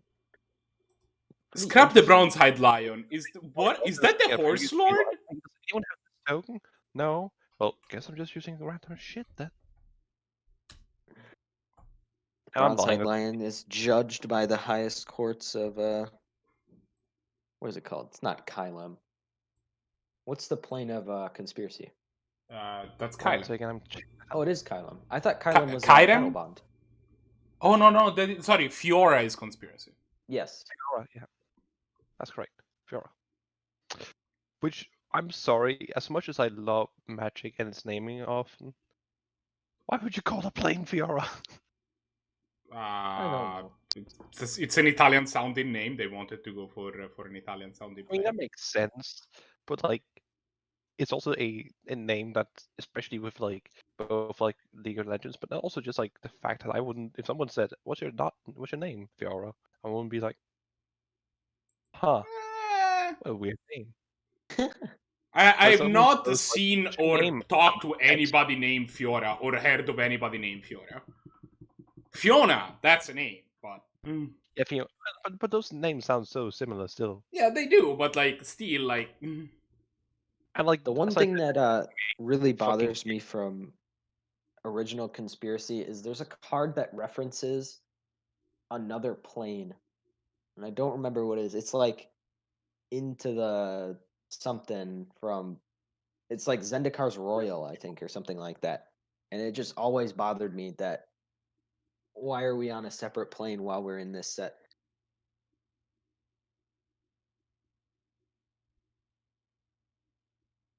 I don't think. Wasn't there some Seneca- sort of flavor that people could arrive was on Fiora from like other places? Like randomly, like Yeah, Syndicate's Royal is a not Fiora. Is not conspiracy. It's a Origins card. Yeah, there's something very similar. It references another plane in that way. I'll say, quick point. Jesus Christ, Crest's son is gonna be good now. Like Oh, now, I wouldn't Say- go so far as saying good. shitty Lifegain cards he's playing. At least this payoff is pretty good once you at least get there. may I interest you in some horses? Indestructible I'll horses. take my horse and go down the road. Here we see the reverse Stoneforge Mystic. Do you want to hear a joke? What's that? So this is a horse. Mm-hmm. I'm not gonna go on with the joke because I can't do That's it. the joke. There's just the horse. That's just a horse. Horses are a joke. The existence of the horse is a joke. Horses are It's inherently not funny, and the fact that they are real is a joke in itself. The mere existence of this horse is funny. Ha ha ha. Oh, we're gonna see a horse all at of, the, like the at the end step here. I like look at this like weird mentality of like, let's play all the live game cards just to be safe. Let's also play Yeah. an Ancient Tomb and Horizon Canopy Hmm. because we have so much life. There was a point in time where Inspiring Cleric was playable in mainboard standard. In mainboard standard. Yeah, and Standard. even that point lasted for a very small amount of time, to be perfectly frank with you. Playable in standard and Canland. Standard playable cards in Canlander. I mean, there's plenty of standard play like Stoneforge Mystic was pretty playable standard. I think I heard something about it in play at some point. The Raven Inspector was quite the standard powerhouse, let me tell you. Oh, I know how good Stoneforge was. Oh, I know. It's one of the like two like real standard formats I played. Is like the standard format somewhere around like the Zendikar and whatever that Zendikar Scars period, and then a bit after, and then the other period I played was what happened? That would have been Pharaohs and because of not Veronica, Return to Veronica. I have played some Mono Black Devotion, and I have felt like a scumbag whenever I played Packrat. Oof. I fixed That's that quite the problem by standard not card. having a conscience. So like every time that there is all like I'll play the best deck and just it's fine. Don't worry about it. Yeah, here's I a love Luca. the rest of the Here's deck. my and Agent of I Treasury. didn't Go. Packrat. I hated that there was no good answer except I don't know, blue white controls one sweeper for a long time. Like that was the answer. That or just being like, I mean, the standard Yeah. format was atrocious. Don't get me wrong. wow. So I Luca get- wins the match, upsetting Brahms is undefeated here. Yeah, absolutely.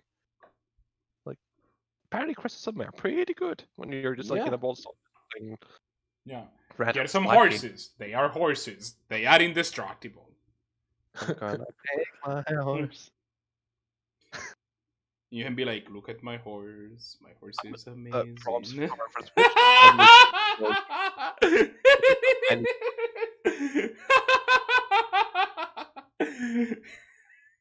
What? Brahms posted a great picture in chat. Let me just let me go watch the next thing over. What do we have? We could watch some Blahguy versus Arakasi if they're still going. Somewhere. I never use them. I should get them just for this meme. do. Just gets the blunt as well, like. You have Blahguy versus Arakasi, is that right? Yeah, I think that's the one I'd recommend watching. Personally, WolfgangCloud Kelvin might not be bad either, like an active mirror, but I think that might be over quite quickly. That's one. Red mirrors are actually very interesting. The Yeah, the deck can kind of shift. Yeah, like From it's like maybe like who gets it like the last bit. I think red matchups in Canadian Highlander, I'm gonna say sorry, not my favorite version of red matchups yeah, because the quick like the speed of like I love Aggro. Honestly, Aggro is my favorite matchup. yeah, But if you have like enough punch that one like the one turn difference of being on the play can be so big in like this matchup. Ooh, Knight's In more red. Whisper taking Yeah. 4 to draw 2. Yeah, that's a play that screams, I'm desperate. Into the Mox Jet to go to 4. This gifted Aetherborn is really keeping Arakasi afloat right now. Yeah. Be a shame if it happened to get struck down. Would be a shame. Would be even greater shame if you just drew a land and went ha ha ha wrangle mangle. Master the prank. Hue hue Oh, hue. Rankle. Rankle is quite the magic card. Wrangle, I'm master the prank. Ooh. So here's what you do. You play the Collective Brutality, -2, and to the Gifted Aetherborn. Now it doesn't kill anything, and you just say -2 to Arakasi. Now he has Yep. to jump. I think that's what you Seems do. pretty good. And you probably discard the. I kind of want to discard the Gullet Bones, but you can actually play the Gullet Bones afterwards, so maybe don't do that. Yeah. I mean, there is something to be said about the Eidolon maybe doing a little bit too much damage here. Honestly, I might even discard the second card and just see, like, just make sure Yeah. that I'm not sure if that's correct because like a lot of cards that could get played here would get played. Yeah. Either way, maybe not. Looks like Collective Brutality only on one mode here. To get the minus. And the mana leak. So Arakasi's down to 2. I just wanted to point out match score is correct. Arakasi is up on game currently. Okay. And yeah, you just play Gullet Bones. Just go like. Yeah, I think playing Gutterbones and passing turn is probably best here. Like if you tag, he's dead on board. If he doesn't tag, Yeah. he's dead on board. He goes to 1. Yeah, that's correct. Sorry, he goes to 1. Yeah, did the mapping correctly. You definitely don't want to attack here. Doesn't play the Gutterbones. Interesting. Why would you not play the Gullet Bones? Quite sure. Like- He might like- be kind of scared of something like Psionic Blast, I guess. But even then, he can't cast it until he's done combat damage. Yep, and he still doesn't have blue source of wood. That also makes it. Alright, he's getting in. He must have something here. Shall be noted that Arakasi did win the first game. Oh, yes.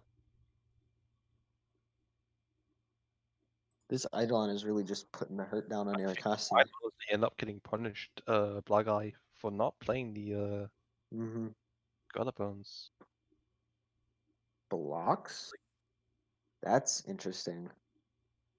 I think, yeah, Blahguy was really just scared to play the Gutterbones from going to a low life total. He's so scared of taking damage. I really don't know.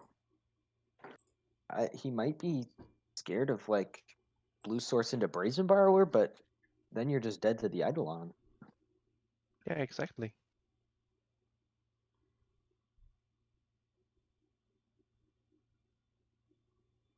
Like, the Boros doesn't really get a chance to attack in because he can't block. Yeah, I really don't know what Blahguy is. Trail just went, haha, funny joke. Arc Trail, that'll do it. Yeah.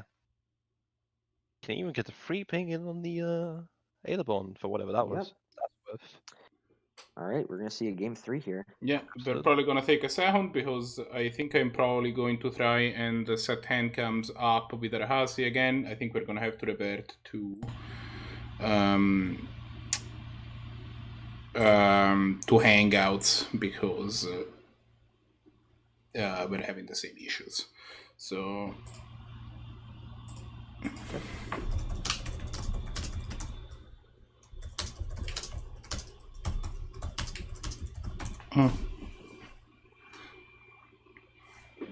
In the meantime, let's take a look at what we have here from Blahguy besides a hand that's cut off midways. Oh, I didn't get it fixed. We can only see part of the skewered currently for reference. I don't really think this hand is keepable. I will say I think Eidolon is one of the best cards here, but it can also be punishing. But yeah, I agree, it's too slow really if he doesn't have it. Like if he has a 1-drop, keep. Yeah. But like this is gonna be awkward. I think just playing Eidolon on turn 2 into like something like a Fatal Push is just not good enough. I'm not sure I like keeping this, and like Delver easily can punish him here like hard.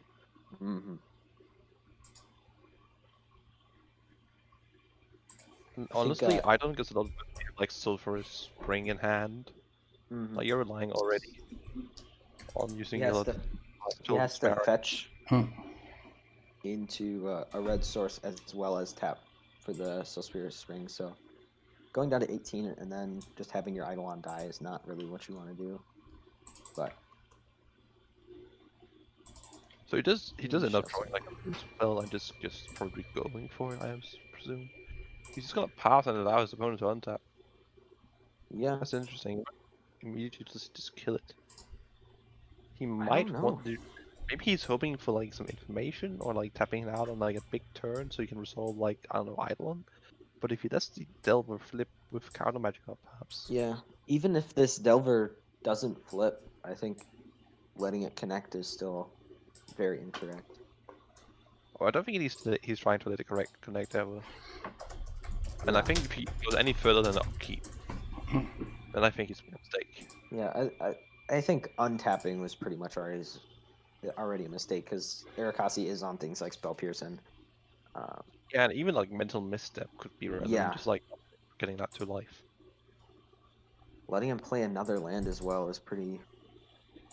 Yeah, like now he can just like Mana League, and you're like, yeah, sure, you can play Island, but like, you already allowed your opponent to get like something pretty good down, and like your hand's fairly slow. I just really didn't like keeping this hand. That said, looking at what Arakasi has now that we have camera up, Reanimate, not that great. Yeah. China course, probably what he's gonna play. Let's be honest here. Yeah, is when he's the China course, and Git Probe. Probably gonna wait a turn if you, to be honest. Unless you're gonna try and see if to draw. Oh, yep, just draw the Conmax. Lucky bastard. The thing is, I'm not even sure I'd play the Mox here. Like, yeah, what do you I think you want to just keep up resources. Are you gonna like exile a creature to cast the Reanimate here? Yeah, Tombstalker Reanimate is pretty interesting for on Arakasi's side here.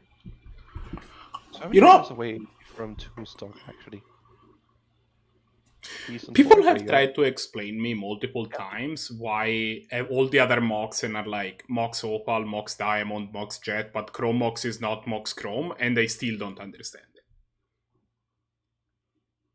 it. The insanity, Arakasi does not know about Eidolon, so that's not a valid reason for not playing I completely agree. Red Mage is a side tangent. Yeah, like oh, he did Git Probe, so he does know about the Eidolon actually. Oh, he does, yeah. Yeah. I suppose that's a decent reasoning. I'm not sure I like keeping the Reanimate here. Yeah. Like, yes, absolutely, I get that you can't. You're not even close to casting. I mean, Reanimate can put the Delver back on the field, right? That then you're paying 1 life for a relatively minor. Yeah, but instead the Delver is gonna get exiled because, you know, here's a 5/5. Deal with it. Yep, and a 5/5 with evasion as well. Yeah, I think the flying is extremely relevant here, especially with Blahguy having an Eidolon. If he's not careful, this Tombstalker could just knock him out of this game.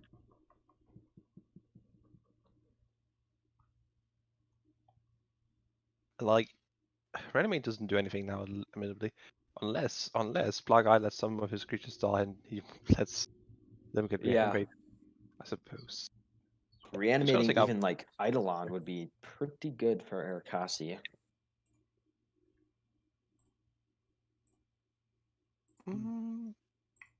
Maybe. Yeah, maybe. You're actually right. Depending I think on with the this circumstances. 5/5 threat, he really just wants to put the pressure on Blahguy. Sets are actually honestly really good here. Mm-hmm. Like just not like counters, but like exactly the turn on turn 3. Yeah. It does hurt a lot, but like your opponent's also gonna hurt from the casting their spells, so like that's Mhm. equal.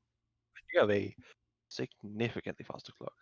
And if he does go ahead and play the free sale, firstly he's playing off curve. Secondly, that's still a mana leak. And Yeah. if there's a mana leak, that means that you can reanimate their free pool the next turn if you really want to. And that's Now, pretty good against the red very deck. painful. And for damaging reanimate, Yeah. Let's see. Legion War Boss. yeah, I think I will, however, happily reanimate the Legion War Boss. Yes. Sensor. And then just Pretty keep good here. So he goes to 15, 13 if he attacks with Eidolon, which he probably does. Then he And takes an then additional 5 from 5 Wolf. to get the War Boss. And then he's cracking back for 6 to put Blahguy at 5. Yeah, like up, and that means that he can only cast 2 spells. Mm-hmm. Then you have a mana leak up to counter whatever the frick he plays, probably. Yeah. Like you already know everything except for the freebooter. This to be Probably not playing the Futsies though. yeah. That's maybe a bit on the Wait, he's just not even gonna reanimate it. Like, he Interesting. doesn't see it, or like I don't think he really wants to take 5 damage right now. But I think that's fair, but I also just think that you're like, I Yeah. suppose like literally still lethal because like any card he plays was him at 4. yeah, And if this he doesn't allows him make- to wait a turn. Wait, Because he still will have lethal next turn if he grabs it. Wait. Oh, I just heard you reanimated for a second there. Like, it's like, oh, why would you do that? Yeah, land. As weird as it seems, sure, play the marsh flats. Like, just don't give me opponent information. Yeah. The and This is- this Prismatic Vista is not able to be cracked unless he wants to kill this Tombstalker.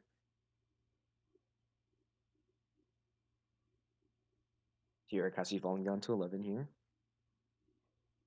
Or like he hopes that he can like resolve a Forerunner and just Mm-hmm. jump. Which Here comes the is sad in and of freebooter. itself. But that's just not gonna happen. We're gonna see a mana league here. Just go like, no. Yep. That's And ain't this how is, things work around here, no, kiddo. and due to the Eidolon trigger, this looks like it's going to be the match. Now he knows the exact layout of Blahguy's hand. He knows that he's got lethal. Yep. Oh, he's got it. Like even a late. I imagine we're gonna see a suicide play here. Yep. That's a match in favor of Arakasi. Yeah, I just think Blahguy kept a way too slow hand. Just Mhm. like thinking that he can play against the tempo deck and just go like, let's only play a 2-drop and then play some features Yeah. that just don't do that much. I was really not a fan of keeping that hand. It just I seemed agree. extremely too slow against a very efficient deck. We have still a few things going. We have Necro versus Zannty. We have WolfgangCloud versus Kelvin, and we have Einstein versus Tuba. Which one do we want to watch? The Wolfgang game going. The Wolfgang, yeah. I think we should take a look at that one, honestly. Sure. I'm curious against on the red red, the token fucking what's it called again? The dragon. This is not looking good for Wolfgang, I must say. No, this is what I'd like to call bad. My score is currently 1-1. We made it sure. Win here for He just needs I want to say Quinchin, but I'm like that's not what they call themselves. And they're like, oh god, what was the name again? Kelvin. Yes. Yes. Took me a second too. If he's like, able to find anything to make was these again? creatures bigger, I think he's just gonna put Wolfgang to 2. Attack you. What you got? Doesn't look like he has much of anything. He's got a Tapping the barbarian ring, that's what ring to kill the Legion Loyalist after the battalion trigger. ring. Falls down to 3. Najila. Ooh. This is one token producer that is often very good when it hits the battlefield. Not when it gets bolted, however. Most aren't, I found. You don't say. Here comes Firebrand Archer. Very similar to I'm gonna Thermo Alchemist. say that this is a dead brand archer because it's gonna jump probably. Well, not jump like straight. Falling down to The 2, most likely here. Yeah, exactly. And But I really don't know if there's anything that Wolfgang can I think draw he's here. Kelvin has nothing, and I'm not sure what he has to Kelvin has in hand. But I imagine it's gonna be not much considering both of them just ruins. Yeah, he's gonna need something like Recall to get out of this one. Well, no, he doesn't really need recall. He just needs something to stabilize the support. Yeah, but I think... Yeah, but then he's at 2 life against the red deck. Yeah, You he's know? at 1 against the token deck, and Kelvin's drawing into a And lot of that's a things. hard thing. I think literally he needs like fire reconfluence. Mm-hmm. I can't think of anything else that he might be on. Yeah, I don't know if he has any way to gain life. Because anything other- that can draw into it. Once again, recall could do it. Oh, Price price himself to Pops death. himself to death. doesn't even get to resolve the price because he's happening Nope, correctly. because he tapped. I think he tapped exactly how he wanted. I don't know. Okay. Necro or Einstein? Where do you want to go? I kind of want to watch the ElectricTuba match because it seems stupid. Like, Biggest I match kind of of the tournament here. madness of that match. I'm gonna be honest. Although Einstein seems to be I think we can killing do Tuba. some insane shit. Wait, no, Einstein, you're not supposed to be tagging. This is not how this works. That's the match. Damn it! We got to watch 5 seconds. On to Necro.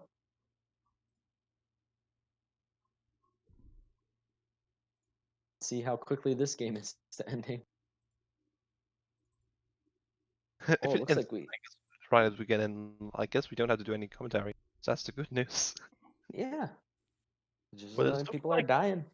it's looking actually quite even here. Yeah, this is a pretty interesting board state. I think Necro is definitely favored here as far as I can see currently, because like Zannty has Yep. one card in hand, and Notably, Jeez. Zannty does have a flyer here, which could... and also has significantly more in the way of lands. Mm-hmm. You know, I think that if I remember correctly, actually, I believe that Zannty did ask me if he was supposed to run Rodan in his deck. They said that it was probably not a good idea. But Mental Misstep here is quite awkward in the Phyrexian mana department for knocking him down to 7.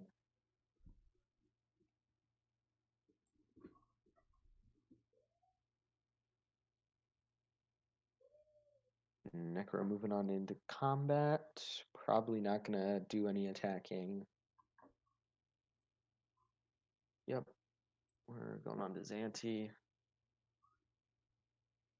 I saw you. I see you typing that now, and I want to point out that I got to the same joke independently. I didn't take it from you. Thief. Filthy thief. Just does not want to admit it. Alright, let's see what Zantti's drawing here. There's a few pretty good cards they could draw here to swing this one in their favor. Notably, like Mistress Factory, not that enticing right now, unless like there's some stupid blocks attacks being made. Harsh Metal Yeah. does that. Yep. The Mishra's That said, Factory does I eat the still Bell really Striker like and Harsh Mentor. Necro's position. She's just really well set up here. Like, and she really needs to cast like we see the Nazareth in the graveyard, and you're like, "Gee, this just too much to play." Mm-hmm. Was it discarded? No, there's nothing that could have discarded it. I also How have did it happen? confirmation that they are in fact 1/1. I double checked. Yeah. All right. But then you notice this card called Runaway Steamkin, which is completely stupid. Should be played in every mono red deck, and I'm gonna keep saying that until no one isn't playing it. Yeah. Because The they're all- Mishra's Factory would be an amazing blocker here if it wasn't for the Harsh Mentor. I'm curious how I'm not sure if Neku is just a scaredy cat for when it comes to attacking. I wouldn't be against just slamming in with a Circo here. Yeah. Like, yeah, they can activate the Mishra's Factory and then take 2, and then you're at 5. Mhm. I mean, you And then know, with the Steamkin, depending on what you have. Yeah, 3 Necro is still new to the philosophy of fire, so she might be miscalculating a little bit how important 2 damage versus a card are. They're usually pretty completely That's different. what they'll say. That's Like, I know I'm terrible at this sort of thing. That's why I try general, not to play aggro. One of the biggest things I see aggro virgins, for lack of a better term. I'm sorry, I couldn't come up with anything better. But Mhm. is that they're too afraid of just going, you know what, fuck it. Balls to the walls. Like, sometimes you have to realize that a lot of people are like, oh, well, life is just a resource. Aggro can often, especially like a deck like this, it can also become the other way around and be like, cards are just a resource. Like, if you just swing in and you lose half your creatures, but you get them down to 2, and you're go. like you just top like any burn spell, that's pretty good. I mean, that's Really the philosophy of fire, Out. right? Like, Activate it's a question of like how many damage is a card worth. If you trade your card for 2 damage, is that good? If you trade your card for 3 damage, is that good? Ooh, that's Sinkhole actually- on the Steamkin. Or on the Harsh Mentor to activate the Mishra's Factory. This seems pretty good. for the runaway. Not sure if that's going to be the case. And then the Mishras and the probably on the Zergo. That's Yeah, definitely fun. the Mishra's Factory can just eat the Zergo. Yeah, and you can even possibly kill the runaway, depending on if Yeah, Necro I has think an throwing the Abbot in front of the Steamkin seems pretty good here. Yeah. like it's absolutely risky, and there's a decent argument for just not doing it. But You can can just also like double block with the Trickster. actually, yeah. Necro would need to cast 2 spells in order for the Steamkin not to die, and then they still cannot activate the Steamkin. Double blocking just lets you get like 2 for 1. That is true. No, how does it get it? How do you get 2 for 1? There's no way both creatures can die. If you double kill block and then run away. the Abbot, then you can just eat the Trickster. Oh, like, right. That's how. With the removal spell, you mean. Mm-hmm. Like, a shock is still 2 for 1 here, notably. Like, not anymore. I'd just be chump blocking with the Trickster to stop Necro from activating the Steamkin. I think they just want to try and keep that prowess value on the board. Yeah, I imagine we're gonna see like Shard Volley on the Abbot. shot going on the Abbot. I think she might have missed what the Mishra's Factory can do actually, Mm-hmm. or maybe she's hoping to get it with a shock right here. I don't think she would I have think a she shock if she's be willing to sacrifice a land to kill the Abbot. No. And this may have just turned in Zannty's favor if Necro has run out of gas. Yeah, I agree. Like yeah, absolutely. Don't get me wrong. 4/4 runaway Steamkin's not easy for them to deal with. But like, actually no. I'm gonna be honest. The 4/4 Steamkin is gonna be enough for me to think that Zannty isn't by any means out of the woodworks yet. Oh, most certainly not. He's gonna need to draw something still pretty good. Yeah, like they can like at this point they just hold up on factory and just just go like, well, I have the blockers if I need There's to. a crunch. It's surprising how often people forget the factory bomb itself. Hmm I I'm have gonna done pass it multiple times. you. I have Oh. forgotten about summoning sickness on the factory before, and Yeah. Have you that's thought about a not? problem. Don't you just love when you like have- animate a I am land getting. and Have you thought about just sitting here and staring at your have an opponent for island, the like, next you play on an island, 45 minutes until animate time one of runs his out? islands, you're like, I mean, just click one of them. I mean, I'm not gonna do it you chose a purposely new each one, time. I'm not sucker. doing it because Right. can't That's yeah, why I somebody's had supposed that to be muted. factory Sorry. because then storm. Most of the newer awaken effects give the land haste as well. Yeah, that's one of the reasons why. A little bit these things. stupid proof there. Mountain, gonna make up for the a bit of an awkward Ooh, Flame flame Rift? Yep. rift. counter here. Considering we're using some fairly passive. No. Down to 3. This could be it if there's a bolt hiding in Necro's hand. Argument for to attack this with a stinking hit, depending on what's in hand. She Seems is like a at 9, lot. however. Yeah, she is 9. Like that's not nothing.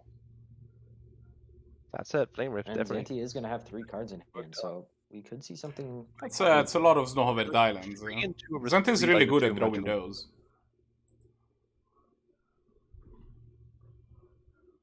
Like the difference between 4 and 3 is big. The difference between 3 and 2 is big. The difference between 2 and 1 is, I mean, it's absolutely 100% the difference that you'll notice against Mono Red. Like Mono Red has like fair amount of 1-point pingers Mhm. and even 1-powered creatures. And being But, at like, 1 also other shuts off differences to your damages. a lot of your mana base. Hmm. Here comes Scab Scabcon and Berserker. That's going to be interesting. If they swing with both, you block, you can jump, run away, and then you kill the Scab Clan, I suppose. Yep.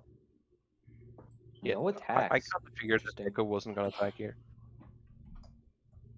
I think getting I the think there's Storm some- Chaser Mage off the board is pretty important. I actually think I'd rather get Mishra's Factory off the board Yeah. if possible. I mean, I don't think it is if you just attack with both. Mm-hmm. And as weird as it seems, I think just playing Scab Clan here is fine. I think you're currently winning as A long burn as the game spell was goes. just drawn. Yep. Lightning bolt to the I face. think That's I the think match. it's a mistake. We should have waited till their upkeep, Yep. as well as it Definitely. is. Yeah, I 'Cause mean, it then, didn't like, matter they have to because, as it turns out, Zannty has died. Zannty had 78 lands in hand, but Mm. Well, he's that'll be our tournament. definitely been drawing a few of those He today. wasn't checking out their hand, but I imagine it was something like that, considering they did not counter the card that just dealt them 4 Mm. when they Mhm. be fought.